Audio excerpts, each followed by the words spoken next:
Bom dia a todos, pessoal do YouTube. Só mais um minutinho, a gente já vai começar a nossa live. Obrigado aí pela presença. Aguardem mais um minuto, por favor.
Bom dia, pessoal. Vamos começar.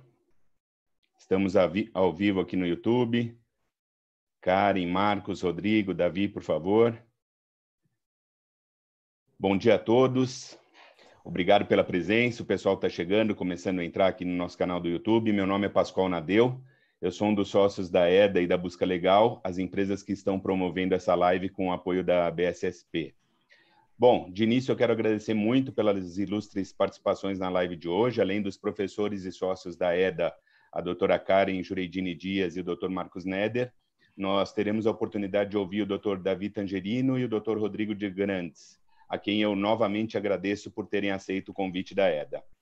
Na live de hoje a gente vai falar sobre os efeitos penais dos débitos tributários. Certamente a gente vai ter bastante assunto para tratar aqui. Lembrando que vocês que estão assistindo agora podem compartilhar o link da live nas suas redes sociais e também depois da realização, porque esse vídeo vai ficar disponível nos canais do YouTube da EDA e da Busca Legal. Vocês podem também postar suas perguntas. Se o tempo permitir, nós vamos selecionar algumas e vamos responder no final da live. Espero que todo mundo aproveite bastante, que tenha um excelente evento. E agora eu passo a palavra para o meu amigo Dr. Marcos Neder. Bom dia a todos. Mais um evento da EDA, Escola Dialética de Direito e Administração. Hoje nós temos um tema super interessante e temos honrosas presenças, doutor Rodrigo, doutor Davi, além da Karen, minha sócia no EDA. É uma coisa que muitas vezes não é tão explorada, a interface tributária e penal, né? O que as condutas tributárias estão conectadas com as condutas penais. E nós temos hoje temas super interessantes que nós procuramos selecionar, que tem dado dor de cabeça em todos, a questão da pejotização, os efeitos, vamos falar um pouco sobre isso, os efeitos penais, a questão nova da criminalização da inadimplência de ICMS. Então, isso afeta tanto a parte tributária quanto quais são os efeitos disso, a nova posição do STJ e tudo mais. Nós vamos falar também sobre a responsabilidade dos administradores, sua conexão com os efeitos penais. Esse é um tema que tem evoluído muito nos últimos tempos e dá muita dor de cabeça para os responsáveis.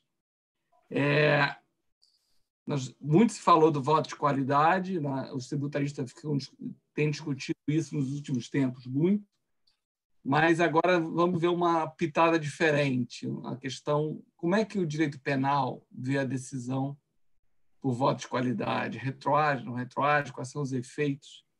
E, por fim, um novo ramo nesse tributário penal, que é os efeitos das infrações tributárias como antecedente de lavagem de dinheiro. Um tema super importante, porque o fisco tem, nos últimos anos, para evitar a aplicação da súmula do STF e da postergação da atuação do Ministério Público, muitas vezes tentado classificar esses crimes como lavagem de dinheiro. Então, vamos ouvir o doutor Rodrigo, procurador da República, ver qual a posição dele e vamos debater o tema também. Então, esse é o pupurri de temas. Eu espero que vocês gostem. Queria agradecer a todos a participação e vamos logo diretamente ao primeiro tema, né? Passar a Karen para fazer os comentários iniciais da pejotização. Posso também fazer depois alguma coisa. Bom, o Marcos com certeza é a pessoa mais indicada a fazer comentários aí sobre a pejotização, porque ele ganhou um dos grandes casos aí de pejotização. Mas, e aqui uma discussão, obviamente que a gente vai tratar isso num âmbito bastante acadêmico, até porque a gente está numa discussão multidisciplinar e temos também um penalista e um promotor de justiça, então, obviamente que a gente vai tratar isso muito mais em hipótese e cientificamente, mas, trazendo isso um pouquinho para a pragmática, para entender o tema, muitos artistas, técnicos, jogadores de futebol ou conselheiros de conselhos de administração das empresas que não têm um vínculo efetivo de subordinação, muitas vezes, ou para aquilo que não existe o vínculo de subordinação, como, por exemplo, cessão de direitos de imagem, ou o próprio conselheiro de conselhos de administração, ele é conselheiro de várias empresas, participa de vários conselhos de administração. Obviamente que ele não tem o vínculo empregatício e nem quer ter, e ele opta por prestar esse serviço ou essa consultoria por meio de uma pessoa jurídica. Qual é a diferença no campo fiscal? Se ele prestar esse serviço como pessoa física, ele vai ter lá um imposto de renda, muitas vezes retido na fonte, na alíquota de 27,5%, o ISS, e o INSS, para quem está contratando, a gente vai ter aí um encargo de 20% de INSS. Ou se ele fosse empregado contratado. Se ele está pela pessoa jurídica, ele tem lá, numa tributação de lucro presumido, uma alíquota efetiva total de aproximadamente 15%, enquanto o dividendo é isento, recebe isso isento após essa tributação na pessoa jurídica. E, portanto, seja isso entendido como um planejamento fiscal ou não, muitos optaram, desde sempre, a prestação desse serviço pela pessoa jurídica. O que aconteceu? Aconteceram diversos autos de infração. O Judiciário se manifesta pelas Cortes Superiores na primeira vez com recurso especial sobre o direito de arena no STJ. E aí o STJ decide que, para o direito de arena, é incidente imposto de renda da pessoa física, dado que ele decorreria de um vínculo empregatício, que isso depois foi alterado para a Lei Pelé, e aí é uma discussão efetivamente no campo de jogadores de futebol. Mas aí a gente passa a ter autuações como Felipe Scolari, Ratinho na área artística, Guga, todas essas, Neymar, todas essas autuações e para conselheiros de conselho de administração ou pessoas que decidem fazer uma consultoria efetiva de cunho personalíssimo, onde o contrato é intuito persona, ou seja, se exige a participação daquela pessoa, mas ela decide fazer isso por pessoa jurídica. Quando eu ministro aula desse assunto, eu gosto de levar os julgamentos para ver que tipo de loteria que a gente vive. Então, poucos casos ganham, a maioria no âmbito administrativo perde, na sua grande maioria por voto de qualidade, que significa o voto duplo da Fazenda, a gente já vai tratar disso lá na frente. E é incrível a loteria no sentido de que eu imputo o tributo pago da pessoa jurídica na pessoa física, o valor é muito menor se eu fizer isso, né? Porque eu tenho menos multa, menos juros. A multa que se aplica é a de natureza dolosa, 150, onde existe a fraude, a acusação de fraude ou de simulação, ou é uma multa normal de autos de infração de 75%. Então, a gente tem decisão para todos os lados, tanto no que se refere à imputação dos tributos pagos na PJ, que é desconsiderada, a pessoa jurídica para a pessoa física, e a gente tem essa alteração das multas de 150% com natureza dolosa e, portanto, representação fiscal para fins penais por sonegação. E aqui a gente está falando inicialmente do crime contra a ordem tributária só, que é diferente do que a gente vai tratar depois no ICMS. Mas, enfim, a gente tem essa situação e de efetiva loteria e normalmente decidido na Câmara Superior, muitas vezes por votos de qualidade. Muito bem, isso tudo veio, até que veio uma lei, que foi a Lei do Bem, a Lei 11.196, em 2005, que trouxe no artigo 129 uma determinação específica dizendo: para fins fiscais e previdenciários, a prestação de serviços intelectuais, inclusive de natureza científica, artística, cultural, de caráter personalíssimo ou não, que era a grande discussão, ou seja, se tem caráter personalíssimo não pode ser por PJ, a lei diz de caráter personalíssimo ou não, pode ser prestado pela pessoa jurídica e será considerada a tributação, tanto previdenciária quanto da Receita Federal, que antigamente era dividido, como de pessoa jurídica. Ponto. Aí começam as autuações a mudar de figura. A acusação não é mais porque tem cunho personalíssimo, não pode ser PJ, mas sim porque a PJ não teria substância. Ora, que substância eu posso exigir de uma pessoa jurídica que nada mais é do que uma escolha de livre iniciativa para o desenvolvimento daquela profissão, de segregação de obrigações e direitos da pessoa que está prestando serviço de cunho personalíssimo para aquela pessoa jurídica. Por meio daquela pessoa jurídica ela faz. Obviamente que a substância daquela pessoa jurídica é a residência, onde presta o serviço aquela mesma pessoa que está prestando serviço. Nada diferente do que depois veio a ser regulamentado pelo direito civil, no caso das limitadas unipessoais e no caso de Eireli. Quer dizer, hoje a gente já tem uma situação, inclusive, regulamentada para que se tenha um sócio só. Então, a empresa nada mais é do que a extensão daquele sócio. Muito bem, isso ainda gera discussão. O que acontece nessa situação? E aí, por exemplo, para conselho de administração, eu peguei agora recentemente um julgado, fatos geradores 2010, 11, 12, por conta da Lava Jato, que se criou essa coisa de ter empresas que não existem para branqueamento de dinheiro, e isso, obviamente, é uma ilicitude que independe da discussão da pejotização, mas se criou essa pecha de que todo conselheiro que presta por meio de pessoa jurídica estaria cometendo um ilícito. Então, as decisões continuam caminhando no CARF com essa questão de não ter substância a pessoa jurídica, que, de fato, no meu ponto de vista, nenhuma substância é exigida. De outra parte, no Poder Judiciário, quando essas questões chegam lá, por exemplo, o caso do Boechat, no STJ, ele, até por questões procedimentais, não entrou no mérito, manteve a decisão do TRF que deu pela legalidade da utilização da PJ. E aí a questão foi posta ao Supremo Tribunal Federal. Chega no Supremo Tribunal Federal, ela foi justamente por um conselho, por uma confederação da área artística, tá? De comunicação social, foi quem entrou com essa ação direta de constitucionalidade, a DC 66, no Supremo Tribunal Federal.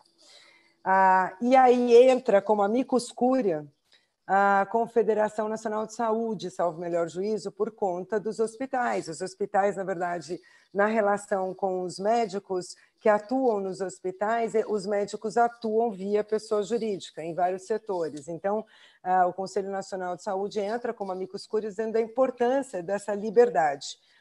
E aí a gente tem já o voto da ministra Carmen Lúcia dizendo, olha, a gente tem lá a reforma trabalhista, que não prevê a pejotização, ela prevê a figura do autônomo, da terceirização, teve a decisão na arguição de descumprimento de preceito fundamental 324, que o STF deu pela legalidade da terceirização, mas aqui eu não estou falando de maquiar relações de trabalho, de subordinação, de chão de fábrica, porque isso não pode ser usado. Aqui eu estou falando de uma situação de, eliminando-se condutas maquiadas de trabalho ou de branqueamento de dinheiro, é possível, sim, a pejotização, está de acordo, em harmonia com o artigo 1º, direito fundamental da Constituição Federal, de livre iniciativa e livre exercício da profissão. Já existem 7 votos pela constitucionalidade, existe um voto contrário do ministro Marco Aurélio, por preservação de natureza empregatícia, e existe o ministro Barroso, salvo melhor juízo, que se declarou impedido, e agora em vista com o ministro Toffoli. Mas, enfim, pelas votações já está declarada, né, podemos dizer que está declarada a constitucionalidade do artigo 129 da Lei do Bem. Minha pergunta é, isso teria um cunho declaratório, ao menos para a eliminação de fraude das situações anteriores? que efeito que essa declaração de constitucionalidade vai trazer para fins penais. Maiormente se permanece a discussão de uma substância da pessoa jurídica, que, na verdade, essa lei, para mim, elimina a necessidade da substância da pessoa jurídica por ela ser nada mais, nada menos do que uma confusão com o próprio serviço personalíssimo prestado. Então, dado o nosso tempo exíguo aí... Deixa eu só fazer antes dos comentários do Davi. É interessante essa lei, ela geralmente o contribuinte explora algumas lacunas normativas e faz seus planejamentos. E vem o fisco e fecha pontualmente aquela lacuna. Aqui foi o contrário. O legislador falou: fisco, no caso de serviço personalíssimo, tribute pela pessoa jurídica, salvo abuso. É uma norma de proteção contra a possibilidade de descaracterização, né? Curiosamente, tanto que é curioso que veio uma ADC, que é muito incomum, uma ação declaratória de constitucionalidade. Só no Brasil para a gente ter ADC. Aí os contribuintes falam: pelo amor de Deus, cumpra a lei diz que eu posso ser pessoa jurídica, né? E curioso mais ainda que essa ação foi tempo recorde, não sei se vocês perceberam, ela ingressou em novembro do ano passado e foi julgada, já tem 7 votos até agora. Quer dizer que em menos de 6 meses o Supremo veio à questão reforçando a liberdade econômica e tudo mais. Mas, como a Karen explicou, o CARF sempre diz: mas aqui tem uma relação de trabalho, não aplica essa lei não vale, e agora nós temos que ver, diante da decisão do Supremo, a jurisprudência, nós tivemos casos, os jogadores é notório, foram quase 200 jogadores autuados, só o Neymar, um dos poucos que teve vitória foi o Neymar, que provou a substância da empresa que recebe direito de imagem. Tinha mais de 100 contratos, tudo. Foi um caso fora da curva, mas a maioria é considerado relação de trabalho. Voto de qualidade, em grande parte. Voto de qualidade, e agora nós vamos tratar... E quando chegar na esfera penal, como é que vai ser tratado isso? Davi, seus comentários, por favor. Primeiramente, bom dia a todas e todos. Quero cumprimentar aqui a Karen, o Rodrigo. Enquanto vocês iam falando, eu fui alterando um pouquinho aqui a minha exposição, e como não dá para medir o quanto os nossos espectadores aqui conhecem de direito penal, eu me permitiria dizer aqui, Marcos, Karen, Rodrigo, que os tipos tributários eles podem ser grosseiramente agrupados em 3, né? Os crimes de fraude, né? Seja os crimes de fraude em si, seja aqueles que são de fraude para supressão ou com efetiva supressão ou redução de tributos, né? Como o artigo 1º de 8.137.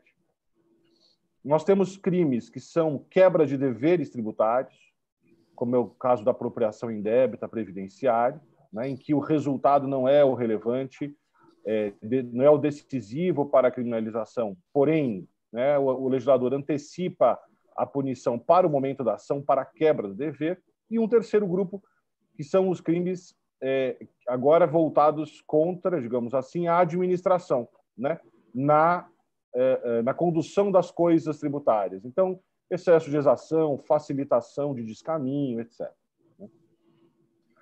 Todos esses tipos, ou a esmagadora maioria desses tipos, né, eles bebem diretamente do direito tributário, né? Então, é o que... eu sei que no tributário se atribui uma frase famosa, né, que o direito tributário seria um direito de superposição, né? Então, o direito penal é um direito de superposição, porque ele vai beber na fonte do tributário. No nosso campo, a gente costuma tratar isso, né, sobre um tema genérico chamado acessoriedade administrativa. O quanto o direito penal depende das esferas administrativas e vice-versa, né? Apenas um exemplo do vice-versa: o sujeito que é condenado absolvido, melhor dizendo, por inexistência do fato típico, contra ele não pode sobrevir nenhuma consequência administrativa, por exemplo, a perda do cargo, etc. Né? Naturalmente, hoje nós vamos falar dos dois primeiros grupos, né? Fraude e quebra de dever. Né?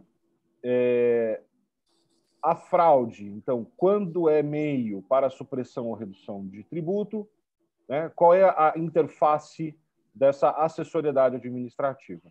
Né? O Supremo decidiu, no HC 81611 do DF, que depois gerou decisões reiteradas que deram corpo à súmula vinculante 24, né?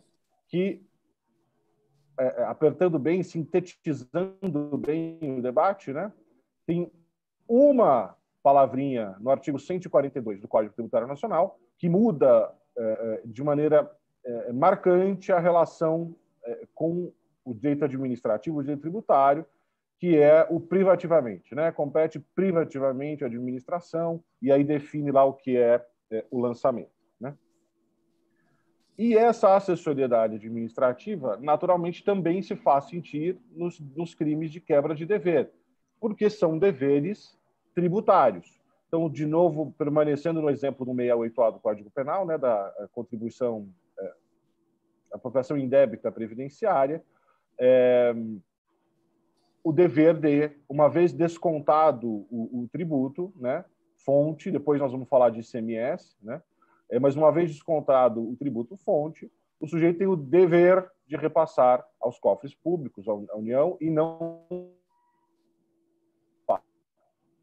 criminalizado aqui a quebra do dever, mas quem informa esse dever é o direito tributário. Né? Feito esse pequeno introito, nós podemos, então, entrar na questão da pessoa jurídica, né, da pejotização, como ficou popularizado o termo. Usar pessoa jurídica, ou se valer de pessoa jurídica, pode ser uma fraude? Né? Desde logo, né, nas hipóteses em que estão expressamente autorizadas em lei, né, eu não vejo saída do ponto de vista da tipicidade para considerar a pejotização como uma fraude. Né? A lei não trouxe o aspecto de substância. Né? É claro que você sempre pode abrir um debate de que isso está implícito, né? O que é um argumento até plausível, né? Sob pena de você esvaziar para todas as relações que não sejam vínculos públicos, né, ou CLT, né? Não existe mais renda de pessoa física, tudo poderia ser passível de usar a casca, digamos assim, da pessoa jurídica. Né?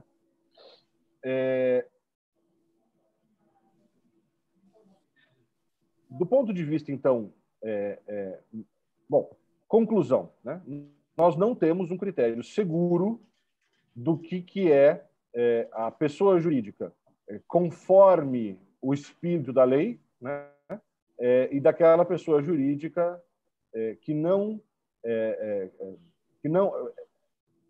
E aqui fica difícil, né? Porque a pessoa jurídica já é uma ficção jurídica, e aí nós trabalhamos na ficção jurídica de verdade e a ficção jurídica de mentira. Então, a Karen traz o exemplo lá de pessoas jurídicas que nunca existiram, que eram só fachada para operações. Né? De novo, trazendo aqui o debate para o campo da substância. Né? De um ponto de vista um pouco mais pragmático, então, Karen, tentando buscar responder um pouco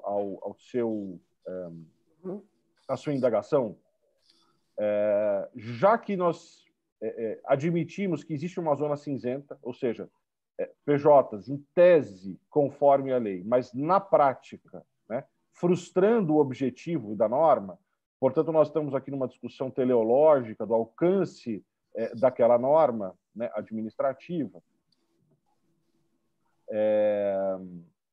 Eu acredito que a melhor acomodação aqui é a acomodação da presunção. Né? Presume-se que a atividade prestada à pessoa, nos termos da lei, é lícita e, portanto, não é fraudulenta. Né? E aí caberia à administração o ônus de inverter esta presunção e apresentar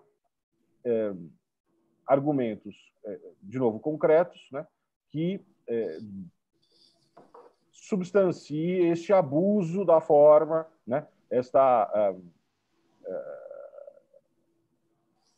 de novo, uma interpretação teleológica, né? Não era aquele o sentido buscado pela norma, né? Lembrando sempre que penal e tributário são primos irmãos no tocante ao emprego da legalidade estrita, né? Então, a interpretação tem que ser sempre restrita e tem que ser sempre favorável ao réu, né? Agora, para encerrar aqui, porque eu sei que nós temos vários blocos, era só um comentário inicial, eu retomo um pouco aqui a ideia da assessoria administrativa, até para dar um certo ângulo pragmático, né? O sistema de justiça criminal vai confiar bastante na informação que vier do sistema tributário, né? Do sistema administrativo em geral, né? Isso é normal, isso é natural, não pode confiar 100% e simplesmente virar um balcão, né? O Ministério Público não pode se tornar um balcão do sistema tributário. Eu tenho certeza que o professor Rodrigo concorda, até porque a prática dele não é dessa forma. Agora, é absolutamente justo e natural se a Constituição desenhou um órgão tão estruturado, né? Órgãos tão estruturados tributariamente, né? Tão controlados, com presença dos contribuintes, com contraditório, etc. e tal, que a conclusão final daquele órgão tenha uma certa presunção de acerto, né? De correção. Portanto, de novo, sob uma ótica pragmática, né? Enquanto a situação no plano administrativo for essa narrada pelos colegas, né, de que se tem exigido uma certa noção de substância, isso vai repercutir no penal por conta disso que eu estou dizendo. Não é má fé, não é mau uso do sistema, é uma consequência natural de como nós desenhamos a distribuição de poderes entre nós, né? Desculpa, agora, Davi, só um comentário aí para a gente apimentar, mas isso me parece que é tornar a letra morta a própria autorização legal e a vontade democrática que vem na legislação. Você imagina se todos os médicos que atuam nos hospitais forem autuados, não foram grande parte deles, porque não são valores tão significativos como artistas, apresentadores, jogadores de futebol e etc., que são grandes causas. Mas conselhos de administração já estão sendo em bloco autuados, né? A empresa caiu na Lava Jato, se autua todo o conselho de administração, que realmente tem lá aquela remuneração que vem mês a mês igual, que se vê que é de participação do conselho e vira tudo um balaio de gato. Chega no CARF, por voto de qualidade, se exige uma substância. Que substância existe numa EIRELI? EIRELI é onde é uma prestação de serviço personalíssimo. Ou bem a lei pode prestar, ou bem a lei não pode. E aí eu vou confiar numa decisão de voto de qualidade que eu sei que vai ser reformada no Poder Judiciário, porque, a princípio, a decisão do Supremo não entra em todos os detalhes, mas aí eu sei que isso vai ser reformado no Poder Judiciário, só que eu não estou com suspensão de exigibilidade e o Ministério Público não vai considerar tudo isso? Quer dizer, minimamente, né? Bom, eu não tenho procuração para falar em nome do Ministério Público, mas você já deu um parâmetro de razoabilidade, né? Substância é sinônimo de efetiva prestação. Já é um parâmetro confiável, né? Isso. De novo, a questão da presunção. Olha, eu estou adotando uma forma legalmente estabelecida, eu prestei serviços, portanto, não é simplesmente uma casca, né? Nessas circunstâncias, eu tenho que evidente que não se trata de crime aqui, né?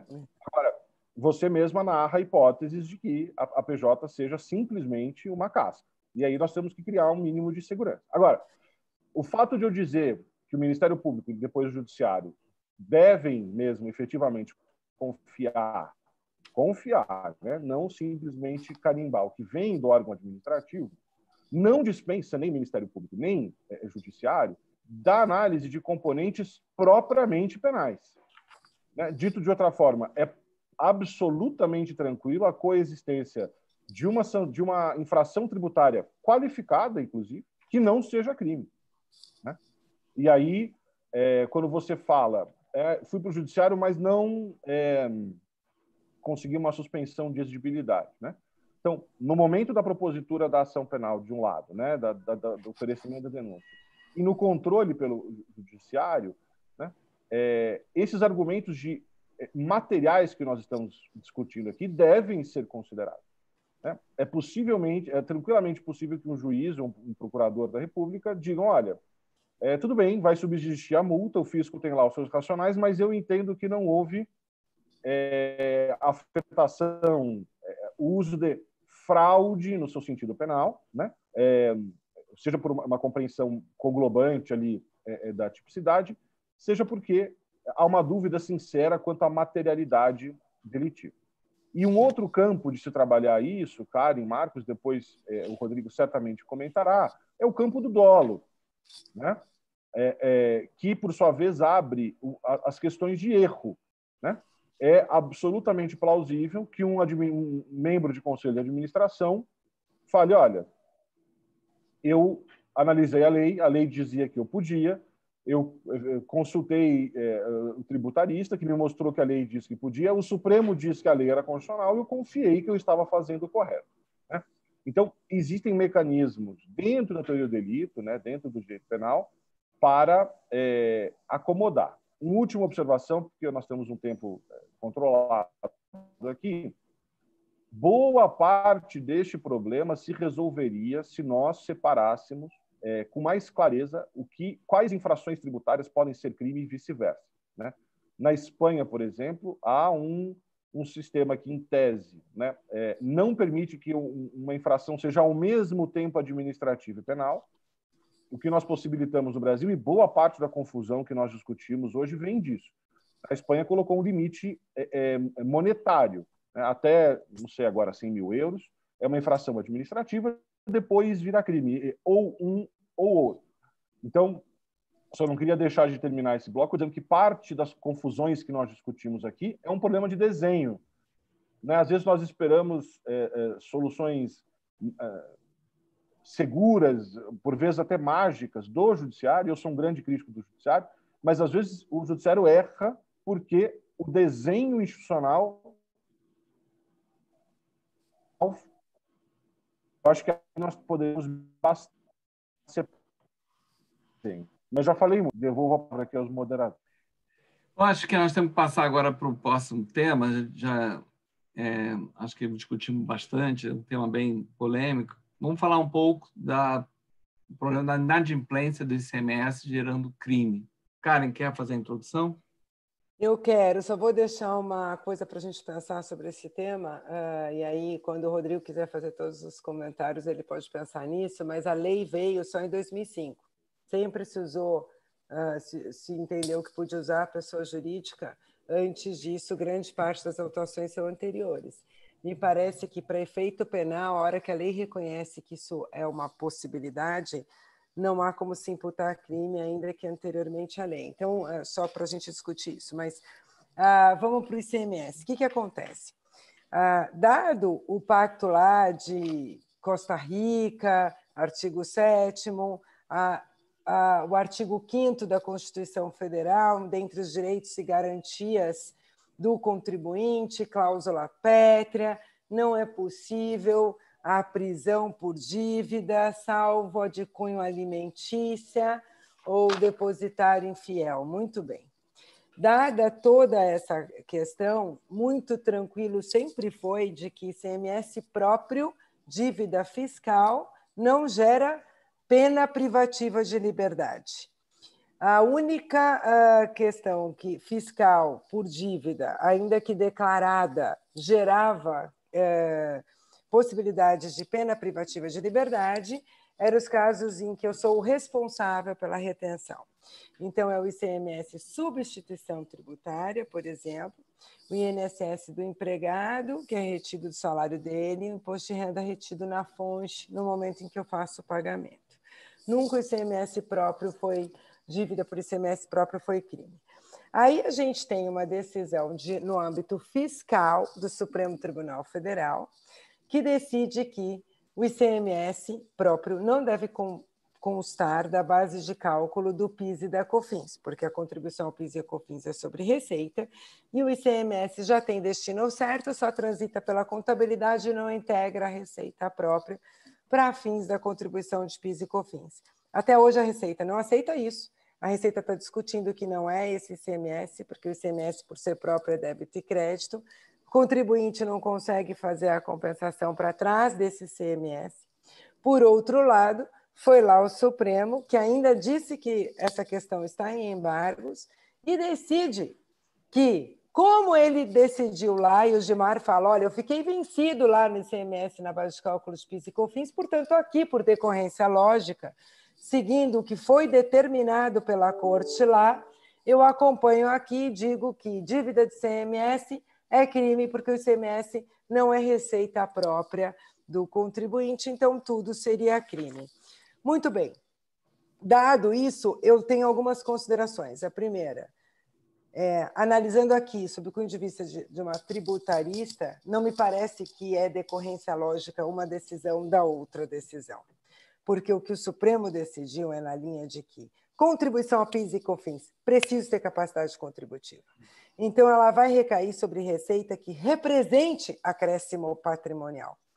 E o ICMS, como ele já é destacado na nota, acréscimo patrimonial para fins de incidência de uma nova contribuição sobre aquilo não é possível. Me parece que é uma decisão acertada desse lado. E que ela não leva como decorrência lógica dizer que aquele ICMS eu não sou responsável por ele. Eu sou responsável por ele, como eu sou responsável pelo ISS, como eu sou responsável pelo meu imposto de renda, pelo próprio PIS e COFINS. Porque senão, gente, o PIS e COFINS também é uma tributação sobre o consumo. Se eu for nessa linha, o PIS e COFINS não pode incidir na sua própria base. Se o Supremo mantiver, de fato, essa decisão, ele vai ter que declarar inconstitucional todo o sistema tributário, e não só o ICMS na base. Porque, de toda forma, toda tributação sobre o consumo, ela recai no preço, de alguma forma isso é repassado. Não tem como, no fundo, todo o meu custo de insumos, tudo é repassado. Ninguém compõe um preço sem olhar para o custo daquilo que está por trás.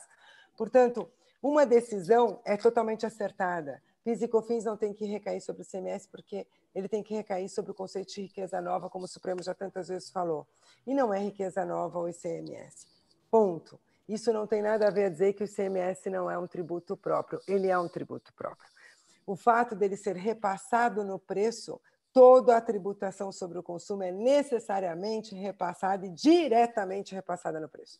Então, qualquer tributação, qualquer dívida de ISS, qualquer dívida de PIS e COFINS, será, então, crime agora, ainda que isso seja um tributo próprio, pode até vir a ser, mas me parece que isso não entra no crime que nós já temos previsão legal, que é o de apropriação indébita. Porque a apropriação indébita pressupõe que o tributo não seja próprio. Porque se o tributo for próprio, não é uma apropriação indébita. Senão, qualquer dívida de valores que eu repassei no custo seria uma apropriação indébita, até do insumo que eu usei no bem que eu vendi. Para fabricar o bem que eu vendi seria uma apropriação indébita, porque tudo é repassado no preço.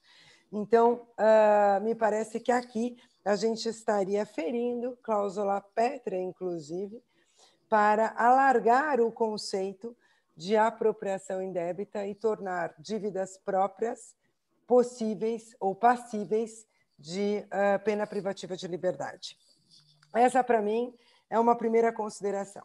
Segunda consideração, por que esse ICMS, o raciocínio não é que o contribuinte, o raciocínio dele não compor a receita não leva, por decorrência lógica, ao raciocínio de que o contribuinte é o consumidor final.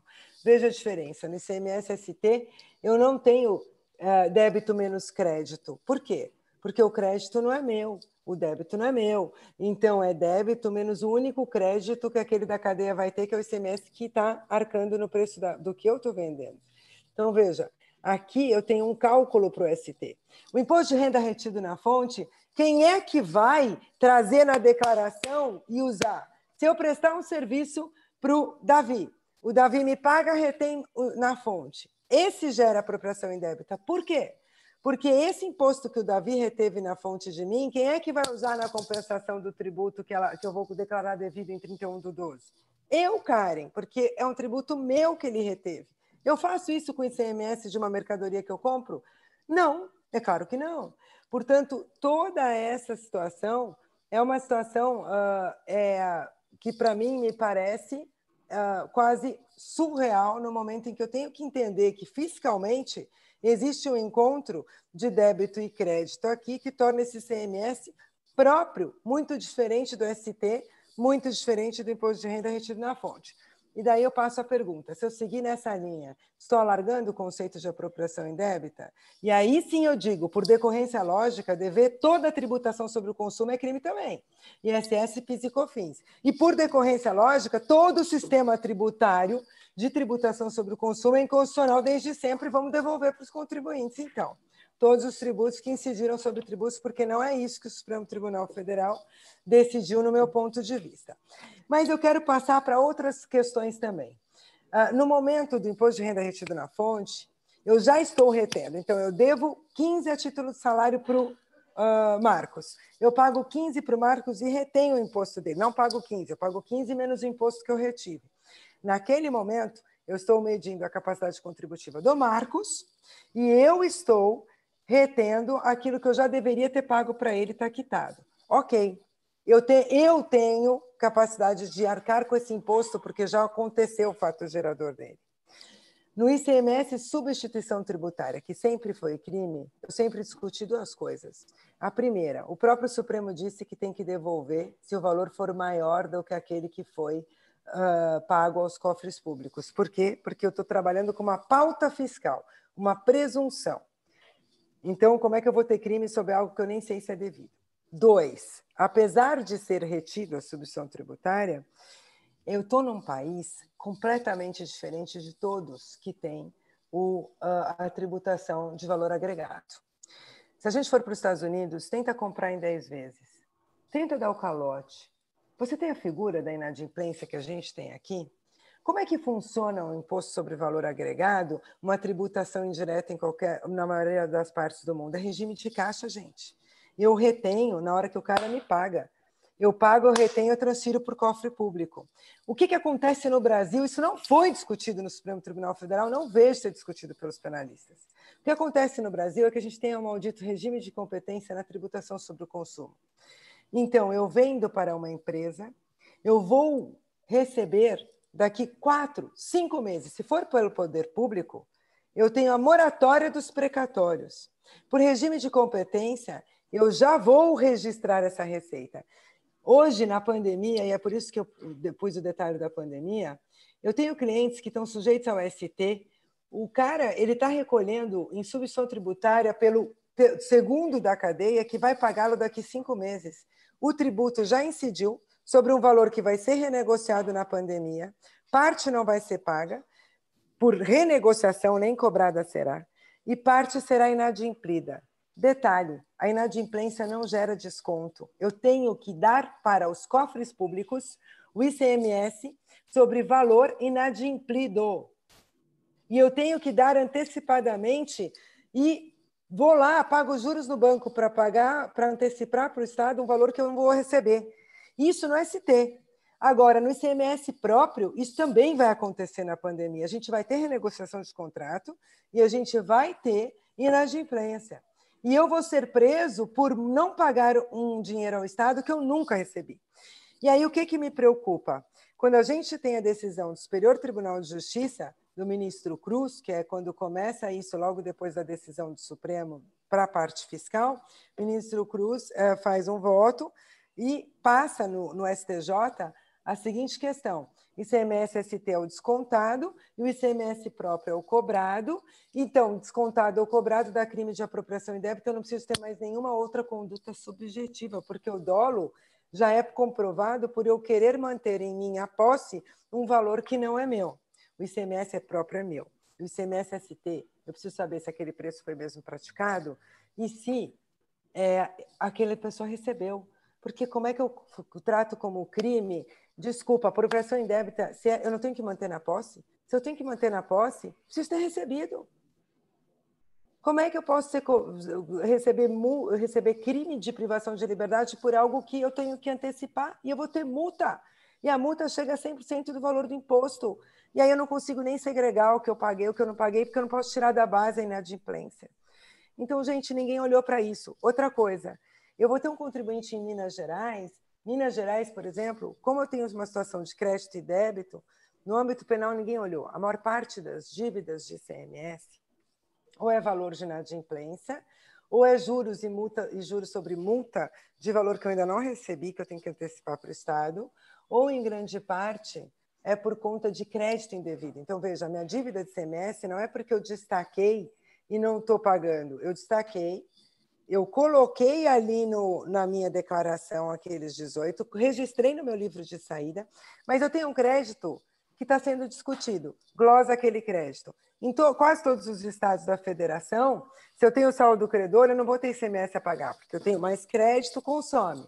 São Paulo é o único, acho que é o único que não dá. Se eu tenho saldo credor, ele me cobra multa sobre o crédito indevido, independentemente do teu saldo credor, ou seja, no conto de contas eu não devo nada, mas o Estado me cobra, e me cobra com 100% de multa. Então, eu vou ter um contribuinte em Minas que nem deve o imposto, e o outro na mesma situação em São Paulo que vai ser preso. Já acabei. Só isso. Não, já acabei.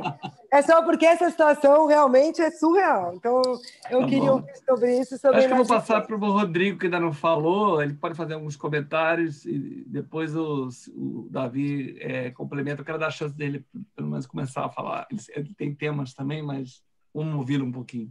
Rodrigo. Bom, justo o CMS para o Rodrigo, coitado.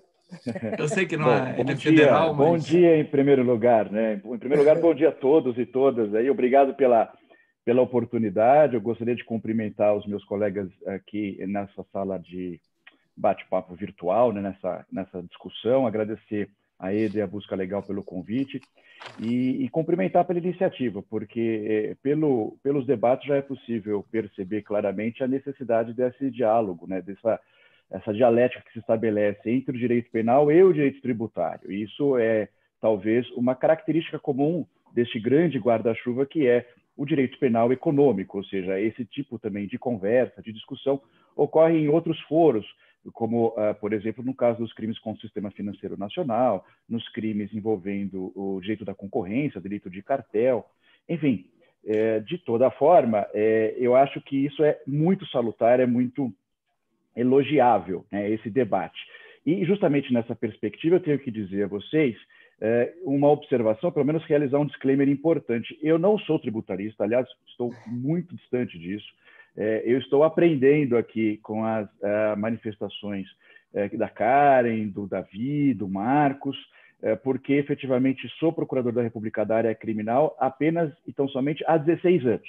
Então, só trabalho com direito penal há 16 anos, na verdade 17, se eu contar a minha atuação também no Ministério Público do Estado de São Paulo. Então, a minha área, inclusive, acadêmica é o direito penal e por isso, diante deste disclaimer, eu peço desculpas por alguma impropriedade que eu cometer do ponto de vista técnico tributário. Eu vou só retomar algumas páginas atrás, antes de falar propriamente do ICMS, e de dizer rapidamente sobre a questão da pejotização, que foi bem colocada pela Karen e também pelo professor Davi.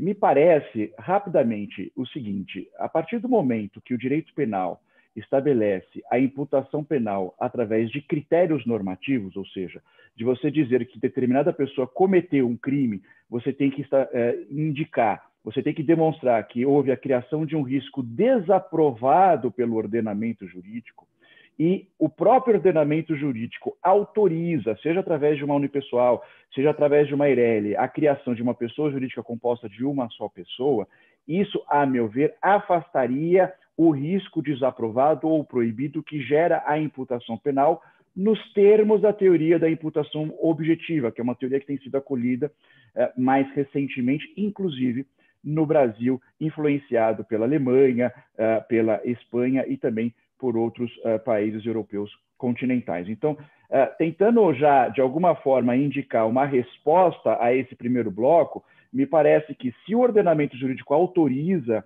que o sujeito faça a tributação ou recolha através de uma pessoa jurídica, o direito penal não pode dizer o contrário, inclusive para lhe cominar uma sanção privativa de liberdade. Então, diante desses rápidos conceitos que eu acabei de formular, eu estou indicando a minha, digamos, orientação, né, pelo menos a minha primeira percepção, no sentido de que não haveria, por si só, crime contra a ordem tributária, até porque o crime contra a ordem tributária, no artigo 1º, sobretudo, tem como essência a fraude, ou seja, o induzimento de alguém dolosamente a uma situação de erro que se faz através de um ardil, de um artifício ou de qualquer outro meio fraudulento. Neste caso da pejotização, eu pergunto, quem é que está incorrendo em erro?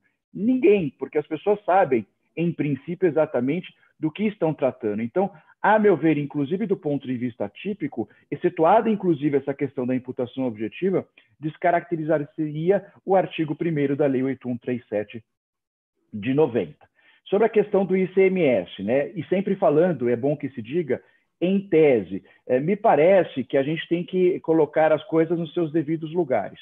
Primeiro caso que me parece importante a ser mencionado aqui. Essa questão do ICMS tem sido tratada tipicamente nos termos do artigo 2º, inciso 2 da Lei 8137 de 90. E muito embora se fale em apropriação, tal como acontece inclusive na apropriação indébita previdenciária, que é chamada impropriamente assim, figura essa definida no artigo 168A do Código Penal, esses delitos, na essência, não têm nada a ver com a apropriação. Eles constituem condutas ou comportamentos que, no direito penal, nós chamamos de omissivos puros ou próprios, ou seja, que ocorrem, que se perfazem tão somente com a omissão que está definida na lei. E isso fica muito claro, por exemplo, no artigo 2º, inciso 2, quando o legislador fala que é crime deixar de recolher no prazo legal.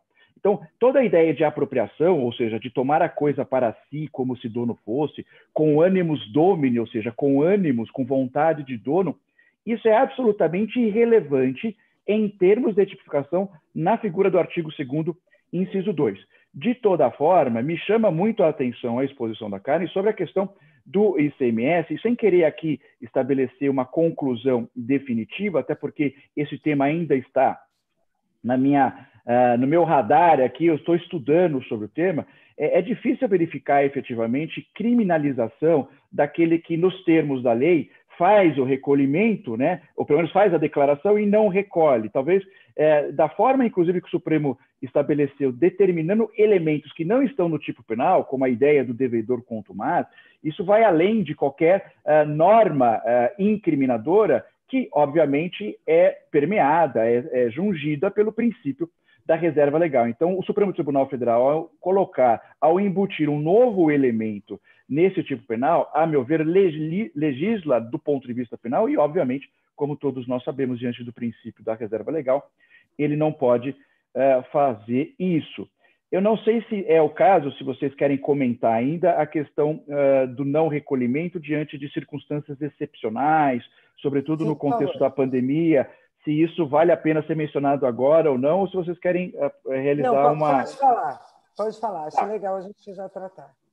Basicamente, isso não é, diga-se de passagem, restrito ao ICMS, né? Se nós verificarmos toda a jurisprudência penal que recai sobre os delitos da Lei 8137 de 90, especificamente o artigo 1º e o artigo 2º, que traduzem os delitos de sonegação fiscal, cada qual é o seu modo, é verdade, porque o crime do artigo 1º vai reclamar um resultado, que é a supressão ou redução do tributo, enquanto o crime do artigo 2º não reclama esse resultado. A meu ver, nem crime formal ele é um crime de mera conduta, porque estabelece tão somente um comportamento sem resultado do ponto de vista naturalístico, propriamente dito.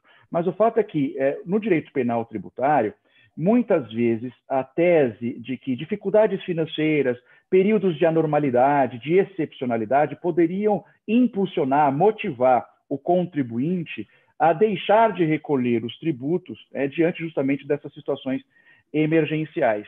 E, sob o direito penal, o invólucro que se coloca sobre essa situação é a da inexigibilidade de conduta diversa.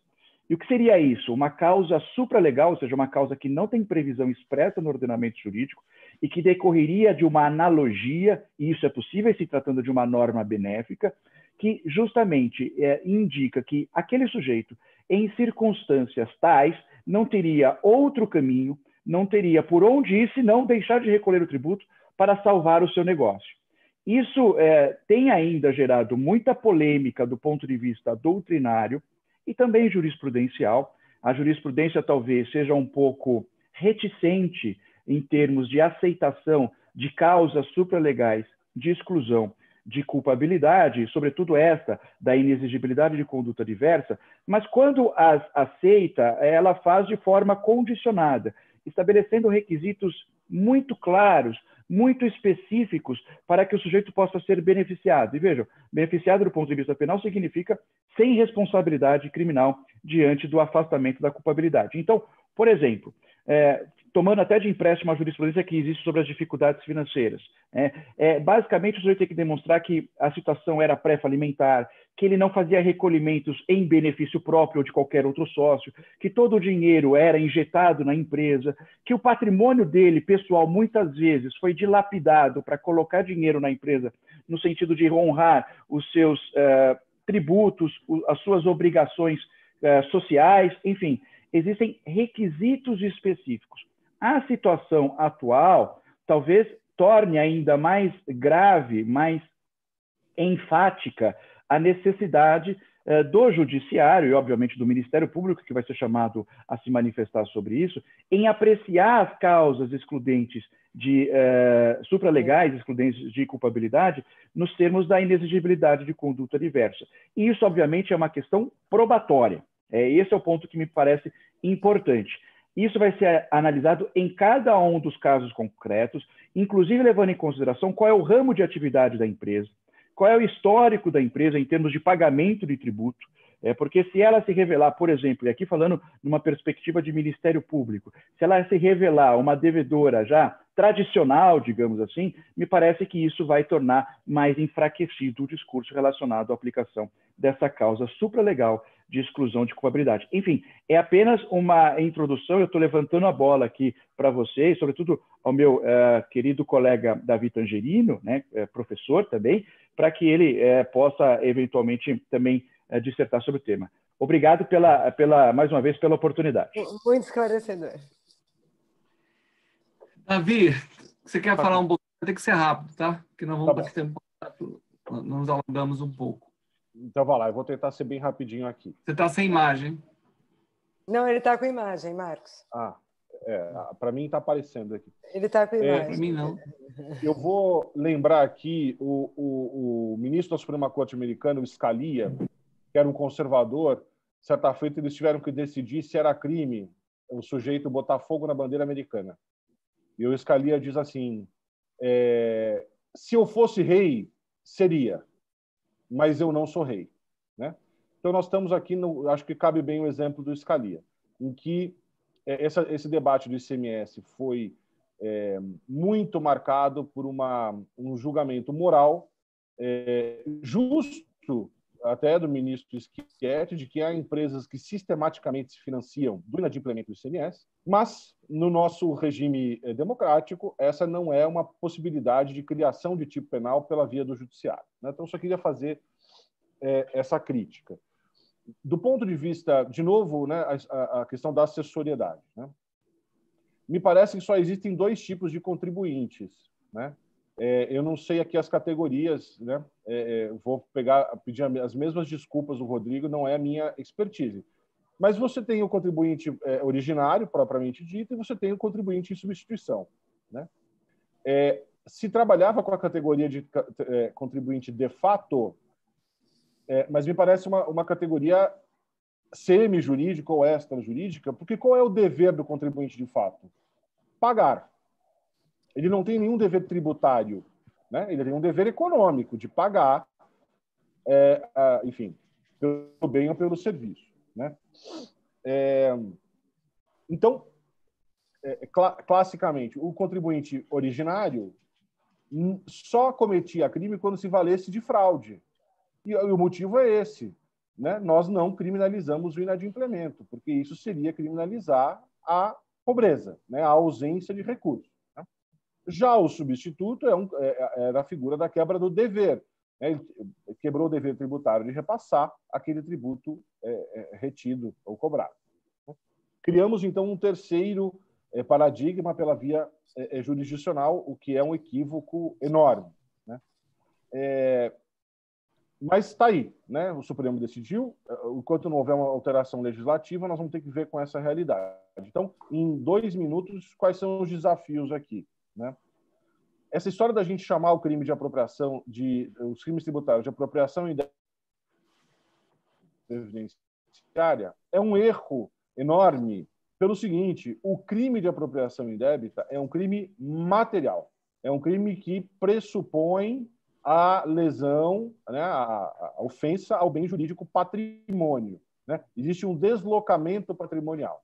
Eu recebo um bem a determinado título, inverto o título e disponho dele como se dono fosse.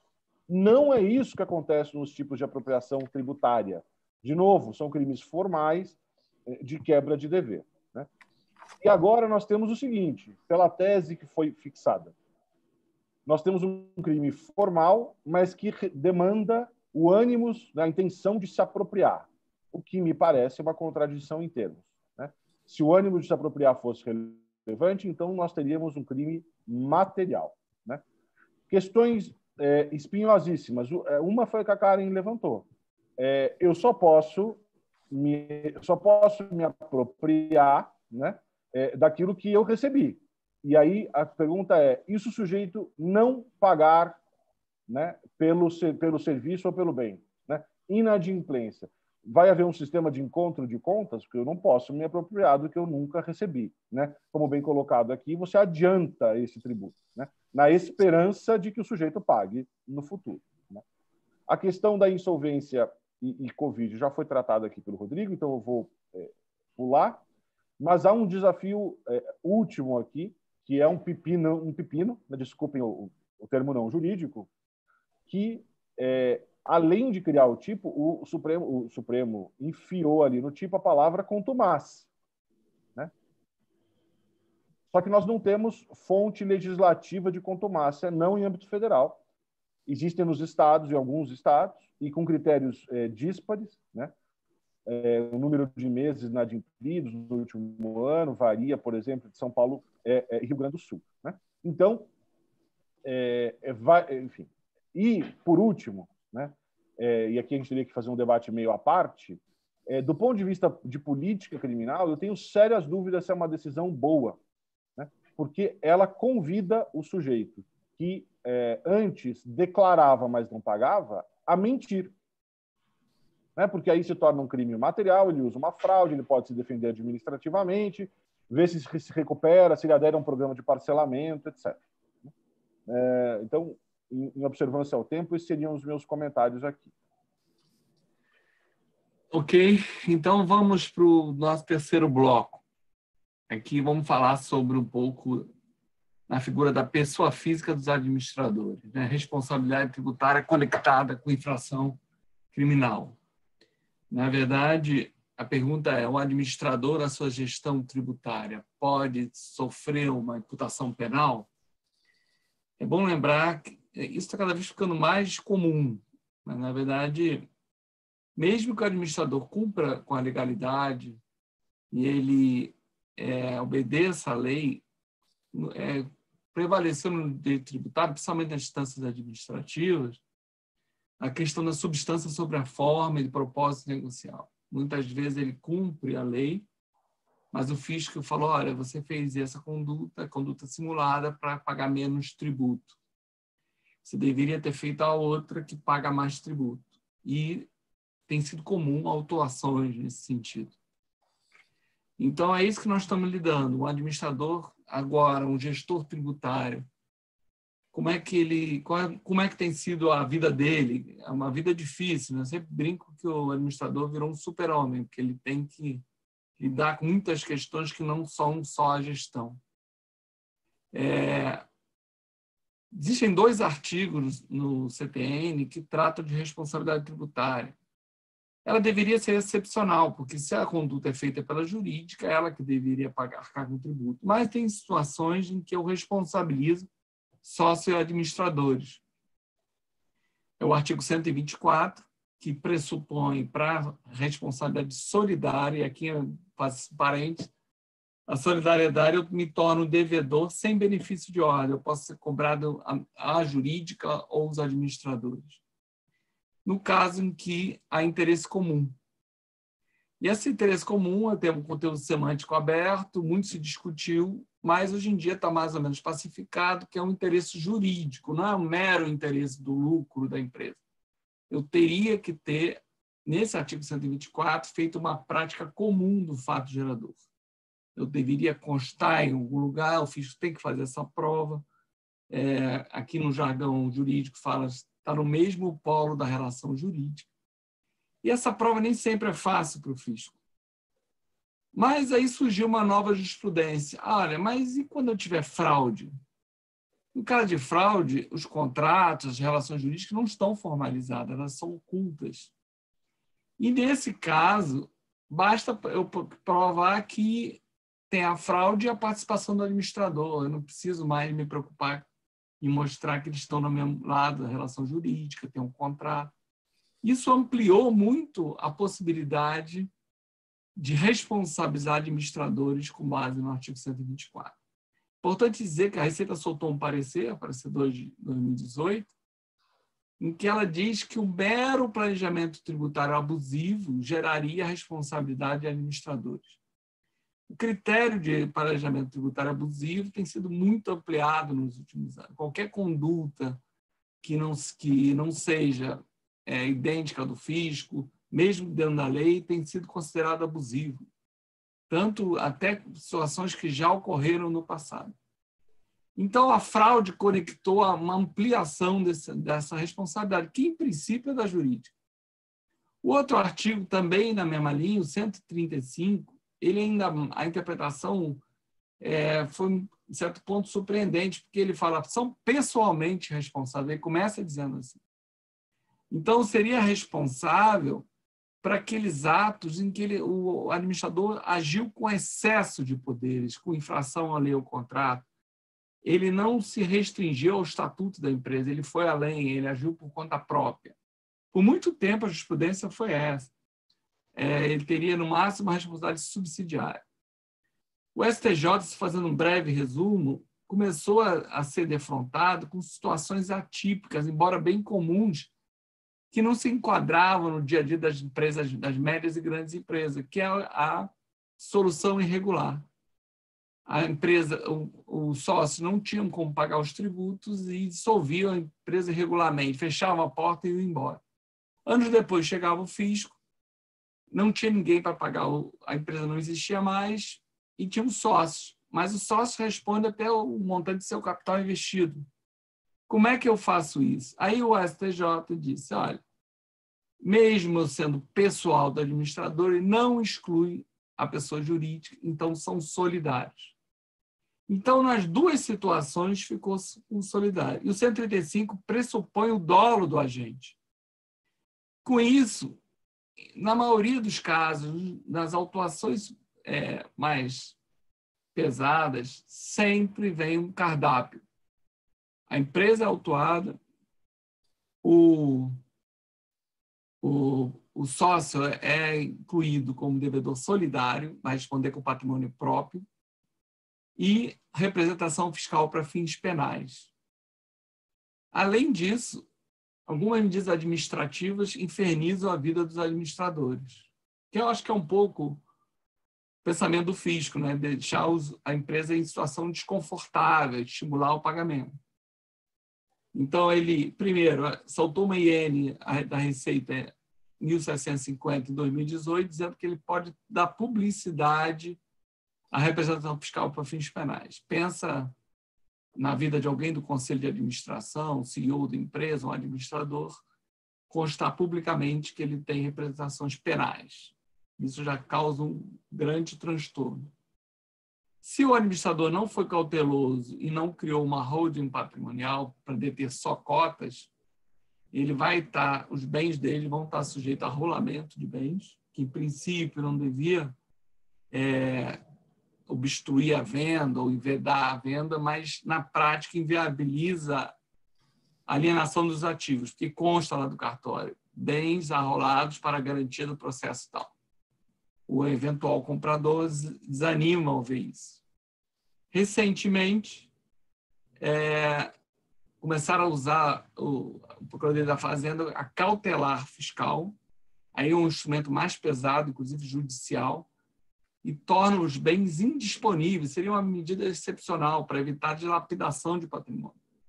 Mas os últimos autos foram feitos em sequência à autuação. Eu tenho um caso que se tornou público, por isso que eu posso citar, do jogador Neymar Júnior, que ele, um mês depois da autuação, ele foi movido a uma cautelar fiscal, tornando todos os bens deles indisponíveis.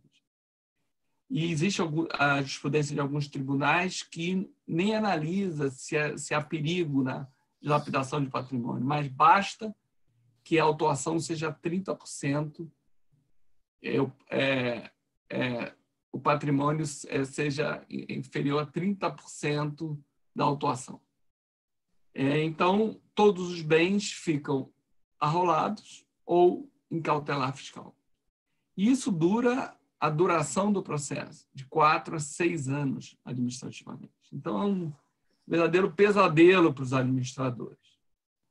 E depois vem a decisão do CARF.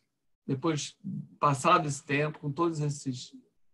A decisão do CARF muitas vezes exclui o administrador, porque o fisco não tem como mostrar o ato específico do administrador, a ação dele dolosa, simplesmente relaciona porque ele era administrador da época. E o CARF tem feito uma jurisprudência, na maior parte, muitas vezes favorável. Que, na minha visão, é que muitas vezes, quando os jogadores do CARF não gostam muito do mérito, acham que efetivamente o mérito seja discussão de simulação e fraude, eles passam a regra nos responsáveis.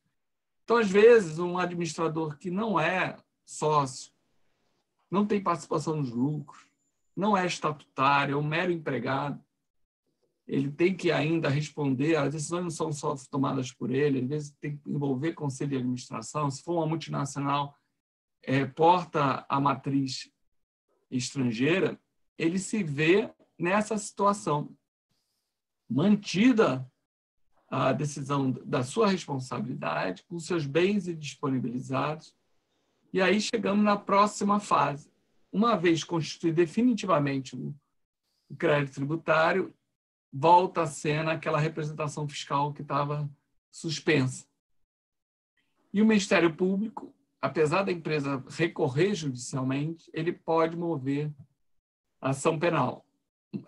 Não mover ação penal, oferecer a denúncia sobre aquele crime. Em geral, aí começa todo um processo público. O administrador vai ter que lidar com ele sendo réu se for acatada a denúncia, réu numa ação penal.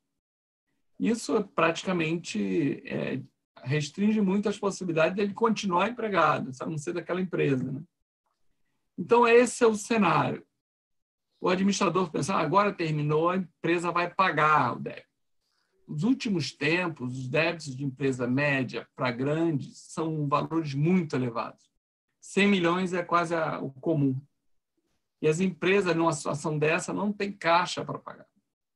E mesmo que ela decida pagar, ela vai ter que, até o trânsito em julgado, ela pagar e depois repetir o débito, ela vai ter que aguardar o final do processo judicial tributário, trânsito, para poder repetir. Isso demora 10 a 15 anos. Depois entrar no processo de repetição, que demora mais um tempo. É capaz do administrador estar morto ao final dessa repetição, já se for mais sênior. Então, ela geralmente não paga. Ela primeiro tenta uma tutela para suspensão da exigibilidade e para não garantir. E hoje em dia está muito comum, o judiciário tem dados, casos de ágio, por exemplo, que foram condenados no CARF, muitos conseguem tutela sem garantia. O juiz entendendo que tem elementos robustos ali para entender que não havia a infração. Mas não há pagamento. A outra opção é o depósito judicial, que a empresa teria que ter a garantia, teria que ter o caixa suficiente para realizar esse depósito. O objetivo principal é suspender o processo penal, até a extinção da punibilidade. Essas duas figuras talvez não levem à extinção. Depois eu vou passar aos penalistas para fazer algum comentário, mas o administrador pensa na fase de execução, aí eu estaria livre, porque eu meramente cumpri meu dever, fiz atos de gestão normais. Mas não é isso que acontece. Ele, do ponto de vista da execução fiscal, ele é devedor, vai ser inscrito em dívida ativa, e, do ponto de vista penal, ele está com a representação, o Ministério Público pode entender. Então, aí surge uma questão interessante dessa comunicação responsabilidade com a esfera penal. Será que não seria suficiente o depósito para suspender o processo penal, ou a mera tutela, dizendo, olha, que ele vê elementos para suspender a exigibilidade? Eu queria ver o Davi, que eu sei que até publicou já sobre essa questão dessas medidas de garantia que não são o efetivo pagamento. A lei penal fala do efetivo pagamento. Davi, quer fazer um comentário? Marcos, só antes, deixa eu te falar, como a gente tem um tempo restrito, e eu acho que os assuntos são vinculados, e para dar bastante tempo para o Davi e para o Rodrigo concluírem, eu já trataria o outro tema junto, na verdade, os dois outros juntos, porque eles estão, de alguma forma, relacionados, você concorda? Porque, assim, na hora que analisar a responsabilidade do administrador e as perguntas do Marcos, eu acho que já valia a pena olhar também a questão do administrador quando ele é julgado no CARF, porque ele é solidário, de tudo que o Marcos falou, que eu concordo plenamente, ele já está totalmente sendo prejudicado, muitas vezes indevidamente, e aí a gente tem um detalhe, a empresa é rica, tem patrimônio muito alto, ela não sofre arrolamento.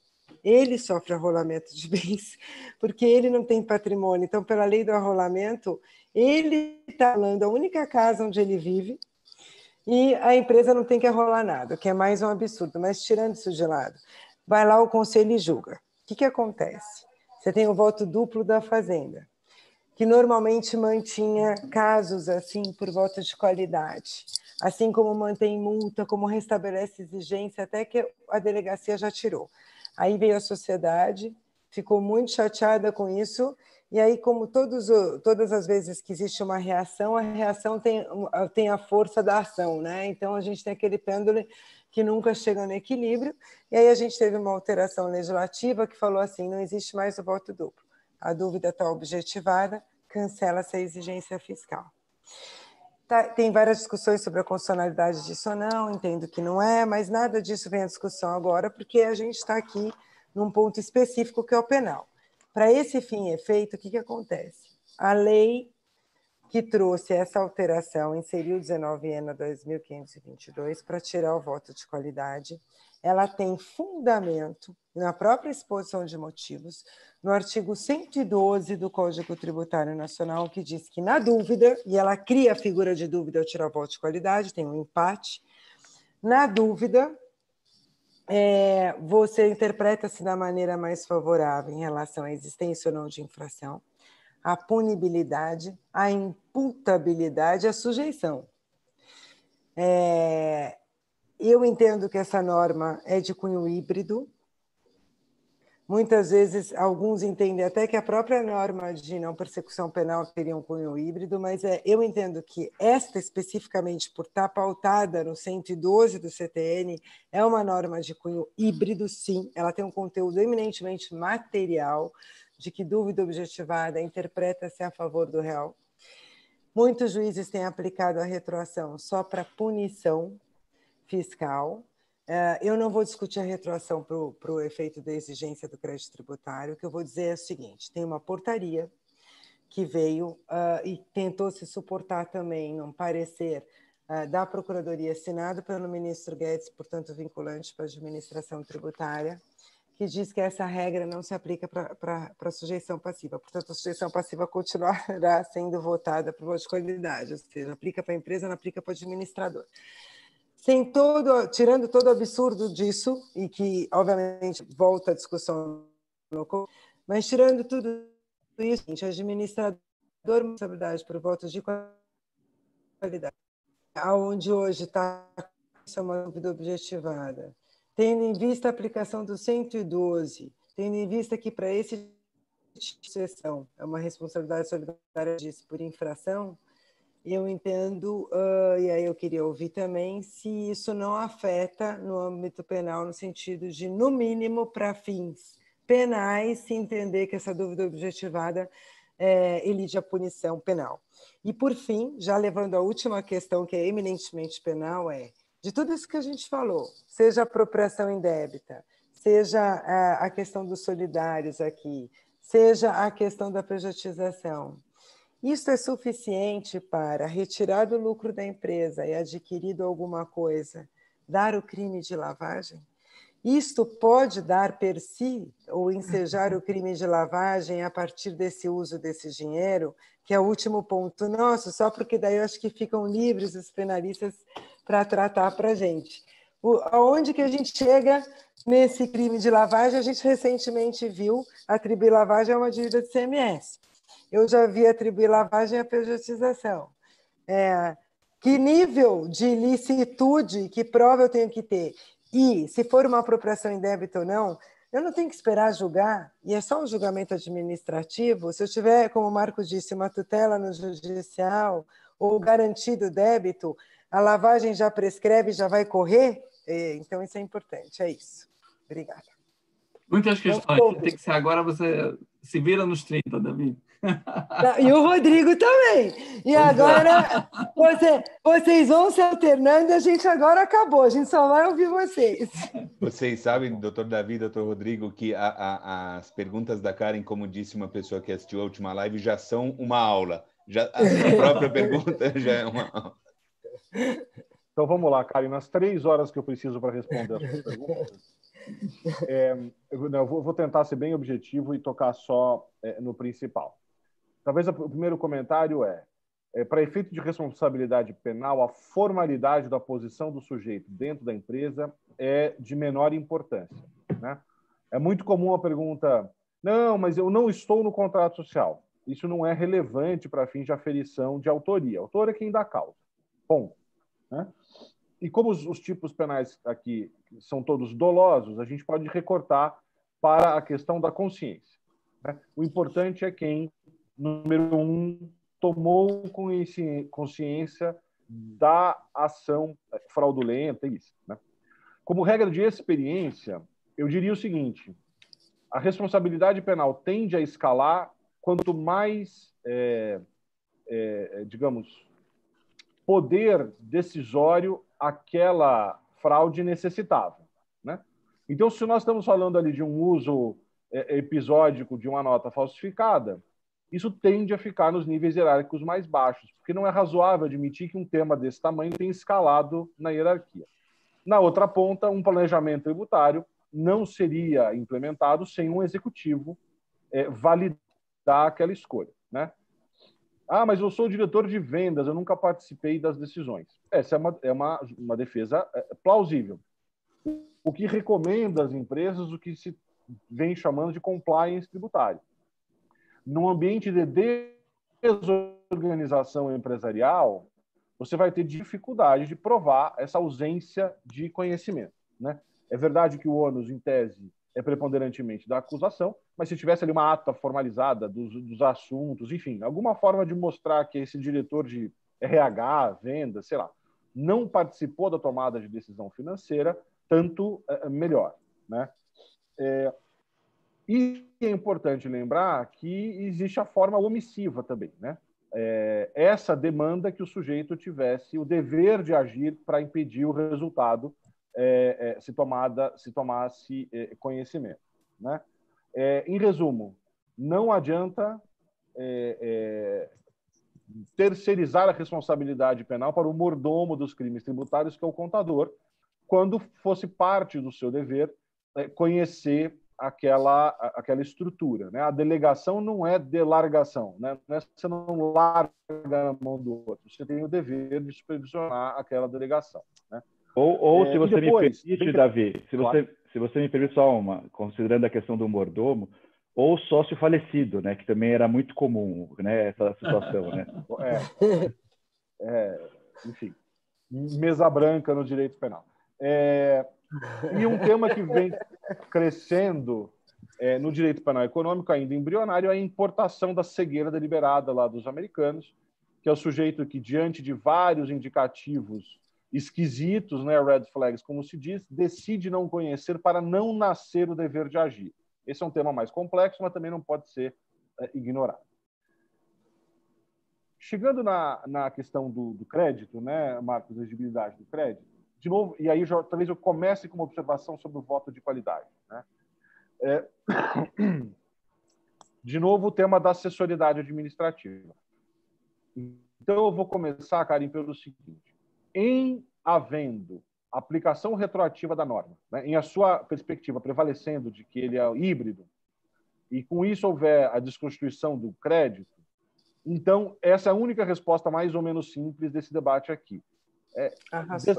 Desaparece o crime, né? Já temos jurisprudência suficiente nesse sentido, né, que o desaparecimento do crédito faz com que, naturalmente, inclusive por conta do 142 do CTN, que o crime desapareça, né? Mas nós não temos segurança de como isso vai ser operacionalizado, né? Então, esses temas estão discutidos. Eu combinei antes que eu podia fazer o merchan, esse livrinho aqui que eu escrevi sobre exatamente isso, os efeitos penais do crédito tributário, né? E aqui eu vou rapidamente colocar a minha posição, né? Para mim, o depósito, do jeito que ele está desenhado hoje, Marcos, atendendo a sua pergunta, ele é idêntico ao pagamento. Ele é idêntico nas suas consequências e nas suas formalidades e, portanto, dar um tratamento penal diferenciado fere a isonomia, né? Porque, uma vez depositado, o sujeito não pode desdepositar, salvo, me parece, né, com a concordância da PGFN, o que vai ser bastante raro, né? E dois, o dinheiro depositado está no caixa da União, não é que um dia ele vai poder ter, não é que vai ficar depositado em cartório, já está no caixa, né? Portanto, das duas, uma, ou o contribuinte estava certo e não há crédito, e, portanto, não há crime, ou ele estava errado, o dinheiro está ali, está pago, está extinto, né? Então, para mim, deveria dar o mesmo efeito no pagamento, ou, pelo menos, por uma questão de proporcionalidade, os mesmos efeitos do parcelamento. Enquanto o dinheiro estiver depositado, suspende a pretensão punitiva estatal. Aí seria um arranjo mais político-criminal, porque eu acho que dogmaticamente é igual ao pagamento, tá? Inexigibilidade por antecipação de tutela em ação, como é que chama isso? Anulatória, mandato de segurança, etc., né? Do jeito que o Supremo decidiu o tema, né, em que o ministro Peluso foi muito claro de que a palavra devido deveria ser lida no artigo 1º do 8.137, né, suprimir ou reduzir tributo devido, né? Eu entendo que a antecipação de qualquer forma de inexigibilidade obtida entre a decisão administrativa final e o pagamento, que, se não me engano, o prazo é de 30 dias, isso, para mim, evita, né, ele impede a própria tipicidade, porque o sujeito ainda não decorreu o prazo de ele adimplir aquela obrigação, né? Se ele obtém isso após esses 30 dias, mas antes do oferecimento da denúncia, nós temos, então, uma decisão de um magistrado dizendo que muito mais provável do que não, o tributo não é devido, porque senão ele não daria uma liminar, né? Então, a probabilidade é de que não seja devido. Isso deveria afetar, na minha opinião, no âmbito penal, o conceito de justa causa, né? Ainda não há indício suficiente de materialidade delitiva para a propositura de uma ação penal, tá? Existe um arranjo alternativo previsto no CPP, no artigo 93, que o juiz recebe a denúncia, mas suspende a ação penal enquanto não se resolve no cível o problema, a questão. Cível é a dicção genérica do CPP para tudo que não é penal, né? Enquanto se resolve fora do penal o que, enfim, está sendo debatido. né?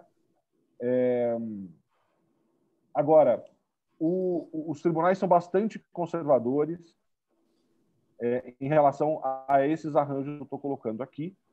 Curiosamente, quanto mais se sobe, mais conservadores. Em primeira instância, há muitos magistrados e membros do Ministério Público que entendem que, em boa parte, existe uma expectativa de que eles se tornem coletores de impostos, o que não lhes agrada, evidentemente, e acabam sendo mais flexíveis na aplicação analógica. Aqui, flexível não tem nada de não republicano, acomodações analógicas a essas figuras. Por último, um segundo, se esse efeito, né, se essa liminar for conseguida, por hipótese, já recebida a denúncia iniciada a instrução, ainda existe um espaço possível de apreciação disso, caso não se suspenda a ação penal, que, havendo dúvidas quanto à materialidade, quanto à existência do crime, existe uma solução no Código de Processo Penal, que é o indúbio pro réu, né?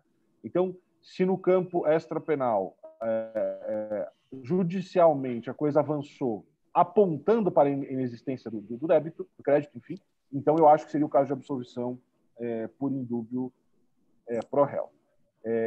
Quanto à lavagem, eu acho que esse é um assunto de absoluta expertise do Rodrigo. Eu encerraria meus comentários aqui e devolveria a bola para ele. Vamos lá, Rodrigo. Bom, eu vou concordar e respeitosamente discordar do professor Davi Tangerino. E no que tange a concordância, em primeiro lugar, eu gostaria de falar sobre a questão do depósito ser equivalente ao pagamento e, portanto, gerar com isso causa extintiva de punibilidade. Do ponto de vista dogmático, como ele bem colocou, não há qualquer possibilidade de distinção. Não há por que nós tratarmos de forma diferente aquele que paga em espécie o valor do tributo, com multa, juros, e, portanto, consegue a extinção de punibilidade, daquele que faz o depósito, e, como ele bem colocou, os efeitos serão pragmaticamente os mesmos. A minha crítica é de política criminal, e aí eu sou amplamente vencido.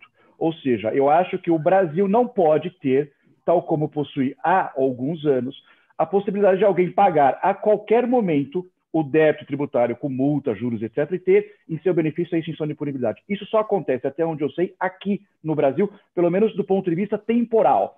Aqui, para falar muito claramente, e para utilizar uma expressão famosa de um grande tributarista, é um carnaval tributário, né? Em que sentido? O sujeito é processado, é condenado, ele é condenado na segunda instância, ele é condenado no STJ, no Supremo Tribunal Federal, e ele pode pagar o tributo e ver extinta a punibilidade. E isso me parece, em termos jurídico-penais, um rematado absurdo. E aí sim, a minha crítica, no sentido de que eu também me sinto, como membro do Ministério Público, uma espécie de, digamos, leão de chácara da Receita Federal.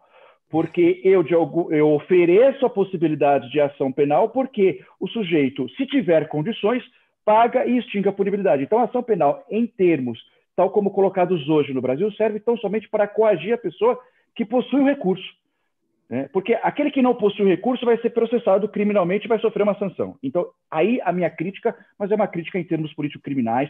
Existem, até importante dizer isso, diversas ações diretas de inconstitucionalidade sobre refis, sobre PAES, ou mesmo sobre o RERCT, que, na minha opinião, tem a mesma essência, mas o Supremo Tribunal Federal efetivamente não julgou essas ações diretas de inconstitucionalidade. Então, do ponto de vista de política criminal, a crítica é essa, mas do ponto de vista positivo, eu aplico o ordenamento tal como ele está colocado, tal como ele foi posto. Sobre a questão da tutela, é preciso verificar o seguinte: a súmula vinculante 24 do Supremo Tribunal Federal, quando diz que não se tipifica crime material contra a ordem tributária do artigo 1º, né, enquanto não houver a preclusão do procedimento administrativo fiscal, ela tem como origem, ela tem como essência o julgamento do habeas corpus 81.611, de relatoria do ministro, que faz tanta falta no Supremo Tribunal Federal, que é o ministro Sepúlveda Pertence. E se nós lermos o acordo do ministro Pertence, a tese de acordo com ele, no que tange a tipificação do delito do artigo 1º, é de que a preclusão do procedimento fiscal traduziria uma condição objetiva de punibilidade. Entretanto, quando foi veiculada a súmula vinculante 24, a tese que foi acolhida e isso tem um certo motivo, porque à época o ministro presidente do Supremo Tribunal Federal e que redigiu a súmula era o ministro Peluso, e essa era a tese dele, foi a de que, na verdade, constituía um elemento normativo do tipo penal. E isso possui repercussões penais diversas, né? A despeito disso, quando nós lemos o HC 81.611, nós vamos verificar que o principal fundamento, ou os principais fundamentos para que nós vinculássemos a decisão do fisco ao crime do artigo 1º, que é material, que é de resultado, que exige, portanto, a supressão ou redução de tributo, é principalmente o fato de ter havido o lançamento definitivo nos termos do artigo 142, porque estabelece o órgão administrativo, 142 do CTN, né, que estabelece o órgão administrativo a essa prerrogativa de realizar o lançamento, mas com uma finalidade bem específica, aí sim com relevância penal, de aquilatar o valor devido, porque isso proporciona ao agente a possibilidade de, pagando, extinguir a punibilidade. Isso que, na verdade, foi o móvel, né, que conduziu praticamente o voto do ministro Sepúlveda Pertence. Diante desse contexto, eu quero dizer o seguinte: a mim me parece que, uma vez falando o fisco de forma definitiva, ou seja, havendo a preclusão administrativa sobre o lançamento, a eventual decisão judicial no sentido de anular, né, aquela autuação, aquele auto de infração, ela vai ser dirimida nos termos, como colocou o Davi, do artigo 93 do CPP. Não se trata aqui de justa causa, né? O fisco falou. A súmula foi efetivamente cumprida, porque o fisco falou definitivamente. Se pende sobre essa autuação uma possível impugnação judicial, ou concretamente uma impugnação judicial, isso traduz uma questão prejudicial heterogênea, que vai acarretar a suspensão da ação penal e, principalmente, esse é um ponto importante, a suspensão da prescrição da pretensão punitiva, ou seja, da prescrição penal, na forma do artigo 116 do Código Penal.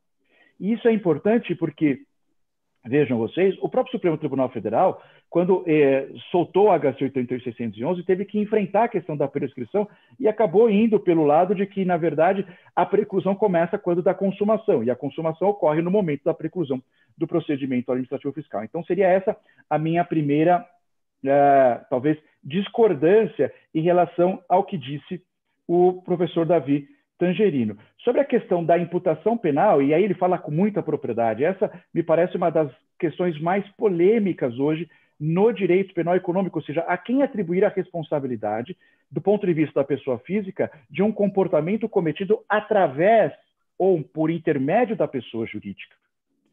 Porque o nosso ordenamento penal, excetuado, como vocês bem sabem, a questão dos crimes ambientais, só proclama a responsabilidade penal da pessoa física. Então, aqui, no âmbito tributário, existe esse problema. Muitas vezes, o contribuinte, do ponto de vista tributário, é a PJ, e aí o papel do Ministério Público, obviamente, munido da investigação criminal desempenhada pela polícia, é saber quem, dentro da pessoa jurídica, era o responsável por recolher o tributo, ou quem deu a ordem para não recolher. Porque não se imputa a responsabilidade a alguém tão somente pelo fato dele ser sócio. E isso me parece um grande equívoco. Alguém só pode ser responsabilizado penalmente porque fez algo, ou seja, realizou um comportamento comissivo, ou porque, quando tinha o dever de agir, nos termos do artigo 13, parágrafo 2º do Código Penal, não agiu em ambas as condutas, em ambos os comportamentos, dolosamente, como ele colocou, com consciência. E isso, do ponto de vista de imputação penal, de atribuição de responsabilidade penal em organizações empresariais mais complexas, como SAs ou grandes sociedades limitadas, é extremamente difícil, demanda um papel de investigação concreto. Então, ninguém pode ser, a meu ver, denunciado, como eu tenho visto em algumas circunstâncias aí, alguns processos, tão somente por constar do contrato ou do estatuto social. O que se verifica, o que se deve verificar do ponto de vista penal é um comportamento concreto no sentido de fazer algo ou deixar de fazer algo quando possuía dever jurídico de agir. E eu não sei se eu já posso ir agora para o tema da lavagem. Pode ir, pode ir. Eu só quero Não. só fazer um adendo que, para mim, se essa solidariedade for mantida, porque, assim, quando a gente fala em carnaval tributário, e Alfredo Augusto Becker, quando ele trouxe o carnaval tributário, não é só porque o contribuinte não recolhe, não, viu, Rodrigo? É porque a gente nunca sabe o que recolher, não sabe se está certo ou se está errado. Então, o grande problema no Brasil de fato, eu acho absurdo esse monte de refis, mas com exceção de um refis que deve vir por conta de uma Covid da vida, que é extraordinária a situação, totalmente extraordinária, ele não vem em situações extraordinárias, ele tem vindo quase que anualmente ou a cada 2 anos. E por quê? Porque a gente sempre cobra aquilo que a gente não sabe se é cobrável, se não é, ninguém sabe o que pagar. Então, a gente tem um problema muito sério. E aí o administrador entra nessa roubada, ou aquele que deu orientação para fazer um planejamento A ou B, que muitas vezes ele nem está achando que aquilo é planejamento, tá? A ou B, e aí ele está sendo acusado. A grande questão é essa solidariedade, porque a gente está vendo que, como uma forma de coerção para pagamento do tributo, exatamente como o Marcos falou, às vezes a gente pega a diretoria inteira, tá? Toda a diretoria da empresa. Igual o INSS fazia antes, ele pegava toda a lista dos estatutários que estavam lá na CVM e colocava. Então, assim, aí a gente pega a diretoria toda, o cara se separa, a mulher fica louca, fala que ele fez alguma coisa errada para estar a casa lá rolada e assim por diante, vira aquela pressão desgraçada e a empresa paga, ou a empresa deposita, a empresa faz alguma coisa, né, Marquinhos, e deixa de discutir. Mas a questão é, o que acontece se a solidariedade for mantida por um voto duplo da Fazenda, onde eu tenho essa dúvida objetivada? Eu acho que vocês não têm opinião formada, mas, para mim, ainda que diga que o voto de qualidade vai existir para essas situações, para mim está claro que a interpretação tem que ser a favor, porque aqui eu estou olhando uma situação dolosa. Então, no âmbito penal, eu tenho uma dúvida objetivada que deve levar à conclusão de uma inocência, mas isso não estou esperando que ninguém conclua comigo, é só uma parte, tá bom? Vamos lá para a lavagem, que é super interessante, a gente está doido para ouvir o... Tá, perfeito. Não, eu não quero muito me imiscuir no tema do voto de qualidade, porque me parece hoje uma grande polêmica para vocês, tributaristas, que certamente vai chegar para o direito penal com base nos inquéritos e nas ações penais que foram eventualmente promovidas com fundamento no voto de qualidade, né? Ou em casos que foram suscitados, as autuações que foram realizadas ou confirmadas através do voto de qualidade. Talvez numa segunda etapa do nosso debate, numa segunda, né, um segundo capítulo, a gente possa retomar esse tema com as ideias um pouquinho, pelo menos do meu ponto de vista, um pouquinho mais amadurecidas. Sobre a questão da lavagem de dinheiro, falando muito rapidamente, é só dizer que o Brasil criminaliza a lavagem de dinheiro somente a partir de 98, através da Lei 9.613. E quando a Lei de 98 vem, ela estabelece de forma fundamental, no artigo 1º, o seguinte, né? Lavagem de dinheiro é ocultar ou dissimular bens, direitos ou valores provenientes direta ou indiretamente de um crime antecedente. E aí, em 98, na redação originária, estabelecia-se um rol taxativo de crimes. Tudo aquilo que estava fora daquele rol, portanto, não poderia ensejar, não poderia dar início a um processo de lavagem de dinheiro. Em 2012, a nossa lei é modificada e passa a ser, como dizem os penalistas, uma lei de terceira geração. O que significa isso? A lavagem de dinheiro está atrelada a toda e qualquer infração penal. Então, aquele rol taxativo cai e o Brasil considera como possível de ser gerada a lavagem de dinheiro qualquer infração penal. E vejam que, na verdade, esse termo é tecnicamente muito importante, porque quando nós falamos em infração penal, nós estamos falando, obviamente, de todos os crimes do ordenamento brasileiro, mas também das contravenções penais. E aí, incluindo, e esse foi talvez o motivo de índole político-criminal, o jogo do bicho, que não era considerada infração penal antecedente na legislação de 1998. Então, a partir de 2012, todo e qualquer crime, toda e qualquer contravenção penal pode dar início a uma lavagem de dinheiro. E esse ponto é importante porque a sonegação fiscal, ou seja, os crimes dos artigos 1º e 2º da Lei 8.137 não foram previstos originariamente pelo legislador brasileiro. O ministro Jobim, que à época era o ministro da Justiça, que assina a exposição de motivos da Lei de 98, da Lei 9.613, inclusive declina que a sonegação fiscal ficaria de fora das infrações penais antecedentes, porque ela, do ponto de vista naturalístico, nada agregaria ao patrimônio do agente, que, portanto, essa falta de agregação de patrimônio não suscitaria lavagem de dinheiro. Então, praticamente, ele exclui sempre a possibilidade de sonegação fiscal. O debate, entretanto, volta à tona em 2012 e isso, sobretudo, ganha ares mais complexos diante da súmula vinculante 24. Falando em tese e de forma bem abrangente, qualquer crime, portanto, pode ser infração penal antecedente de lavagem de dinheiro, inclusive sonegação fiscal.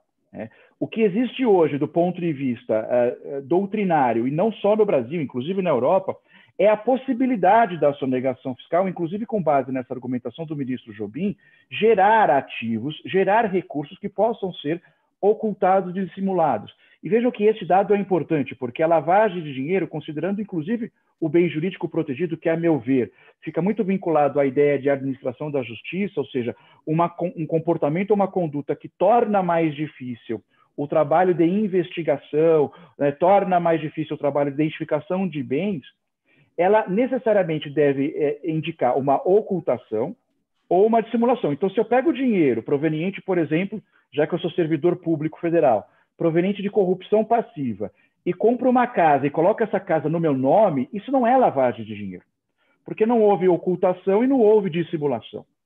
Mesmo comportamentos ou compras de bens, móveis ou imóveis, colocados em nome de pessoas bem próximas daquele agente que praticaram a infração penal antecedente, muitas vezes tem descaracterizado a lavagem de dinheiro porque não traduz de uma forma efetiva uma ocultação ou uma dissimulação. Então, esse elemento me parece essencial para que a gente possa debater a lavagem de dinheiro tendo como antecedente a sonegação fiscal. E quando eu falo de sonegação fiscal, existem vários problemas para a gente considerar a lavagem de dinheiro. Por exemplo, a doutrina fala, a sonegação fiscal não pode ser antecedente de lavagem de dinheiro. Por quê? Porque não existe hoje, do ponto de vista terminológico, um consenso do que vem a ser sonegação fiscal. É o artigo 1º da 8137? É o artigo 2º? O 68A é sonegação fiscal? O 337 é sonegação fiscal? O descaminho é crime tributário? Não é? Enfim, existe essa discussão sobre este fato. Sobre outra questão, se gera ou não acúmulo de patrimônio, que se esse patrimônio precisa ser em um segundo momento, em um comportamento posterior, ocultado ou dissimulado para gerar lavagem de dinheiro. Uma outra questão que meio que foi colocada aqui de forma superficial no nosso debate. Do ponto de vista penal, não existem elementos muito claros para nós diferenciarmos elisão tributária da evasão tributária. A elisão seria algo lícito e a evasão seria algo a traduzir, eventualmente, um crime contra a ordem tributária, até porque o artigo 1º da Lei 8137/90 demanda, do ponto de vista atípico, o expediente fraudulento, como eu já mencionei na minha abordagem inicial. Outra questão importante, é difícil identificar o valor, o montante que foi sonegado. E isso torna, de forma muito, me parece, veemente, difícil a imputação penal de quanto o sujeito sonegou, sem que se tenha, por exemplo, a palavra do fisco. E com a súmula vinculante 24, e esse me parece o maior dos problemas, só se pode falar em lavagem de dinheiro quando houver a preclusão do procedimento administrativo fiscal.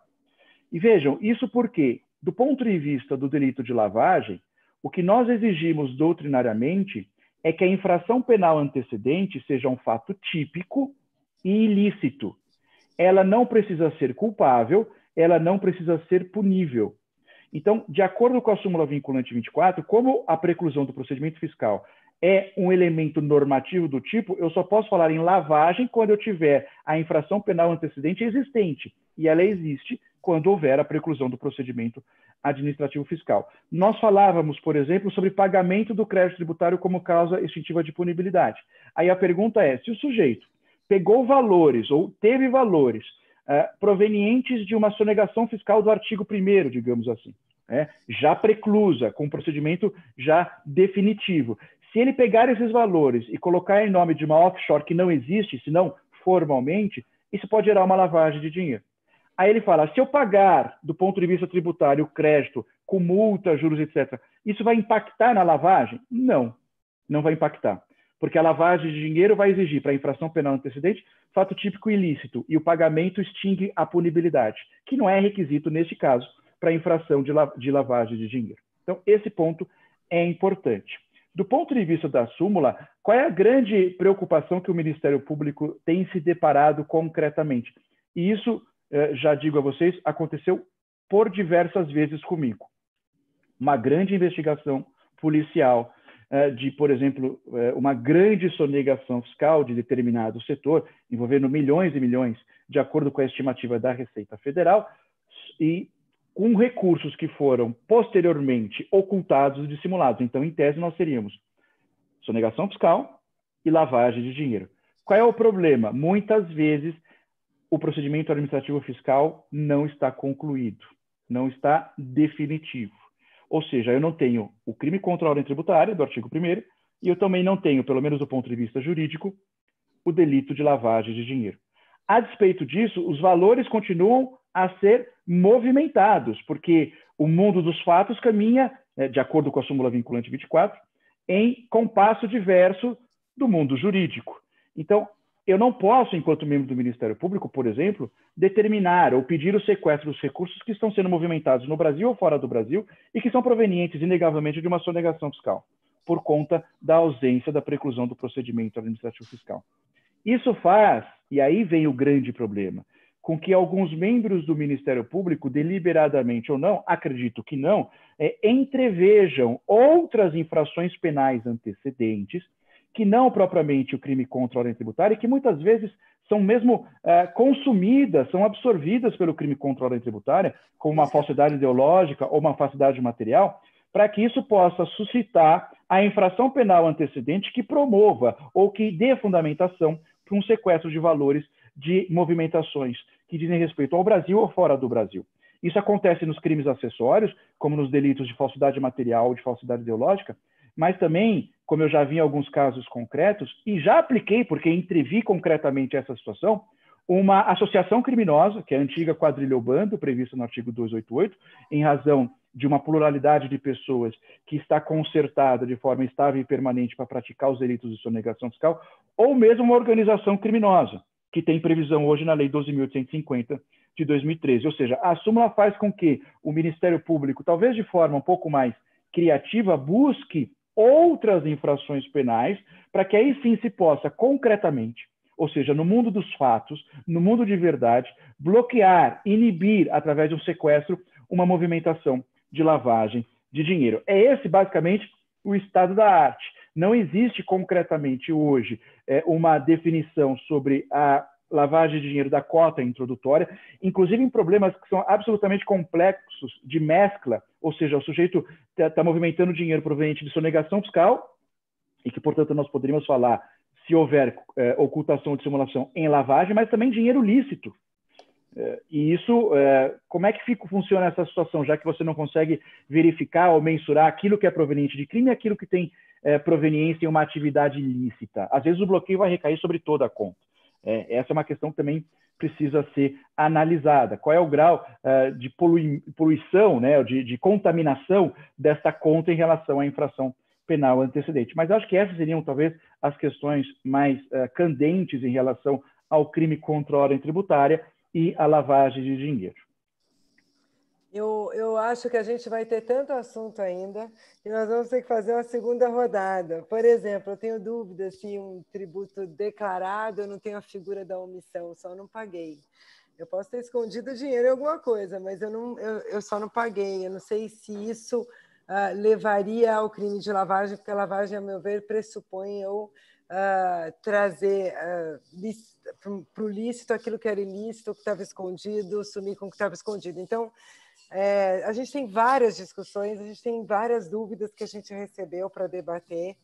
E eu acho, Matos, que logo, logo a gente faz uma segunda rodada. Inclusive, entre nós aqui, a gente já até imaginou, e eu acho que a gente vai colocar isso à frente, de soltar efetivamente um curso que, na verdade, vai ser um grande debate, sempre com o tributarista, alguém da Receita, e um penalista, ou do Ministério Público, para a gente tratar, porque esses são só alguns temas onde há interseção, né? A própria questão da conduta meio, conduta fim, quando a conduta fim é fiscal, quer dizer, A gente tem muito assunto ainda e provavelmente a gente vai fazer um curso bem aprofundado disso, além de, eventualmente, fazer vários debates, porque eu acho que a gente não vai conseguir responder essas questões, né, Marcos? É isso aí, eu acho que o debate foi muito bom, eu aprendi muito com nossos dois penalistas, né? A gente fica debatendo tributário, pensa que é um mundo à parte, né? Mas a conexão com... tem tanta novidade sempre. Obrigado a todos aí que nos ouviram nesse tempo. Passamos um pouco do prazo, foi a animação com o debate, mas tentamos cobrir esse tema. Nós temos planos de fazer novas lives, não conseguimos responder todas as perguntas, infelizmente. Nós tínhamos programados por isso, acabamos alongando um pouquinho, mas vamos tratar desse tema especificamente outras vezes, tá? Então, muito obrigado a todos. Eu passo ao Pascoal para os encerramentos. Pascoal, eu acho que você publica aí o livro do Davi nos nossos canais, porque é exatamente o tema que a gente está tratando, tem dúvida que está respondida lá, provavelmente. Perfeito, já está colocado aqui no YouTube e agora eu vou colocar nas redes sociais da EDA, da Busca Legal. Bom, obrigado aí novamente, doutor Rodrigo, doutor Davi, doutora Karen e doutor Marcos, sempre excepcionais também. Agora, né, Karen, sobre esse curso que a gente está organizando, com perdão do trocadilho, o doutor Rodrigo e o doutor Davi já estão intimados aqui. Seus planejamentos. E vem o fisco e fecha pontualmente aquela lacuna. Fisco, no caso, serviço... Com professores, logo a gente está organizando, isso foi uma ideia da Karen, e realmente aqui a gente viu pelo tempo, a gente está agora completando 2 horas aqui de explanação, por isso a gente pede desculpas por não ter conseguido responder as perguntas, mas como a Karen disse, a gente vai fazer novos capítulos desse mesmo tema, e se puder, gostaríamos de contar com vocês novamente, doutor Rodrigo e doutor Davi, para brilhantar essa apresentação. Que todos aí tenham um bom dia. Esse link está disponível no YouTube da EDA e no YouTube da Busca Legal. A palestra está liberada para acesso para todo mundo. Muito obrigado e até a próxima. Obrigada. Obrigado. Boa tarde a todos e todas. Obrigada.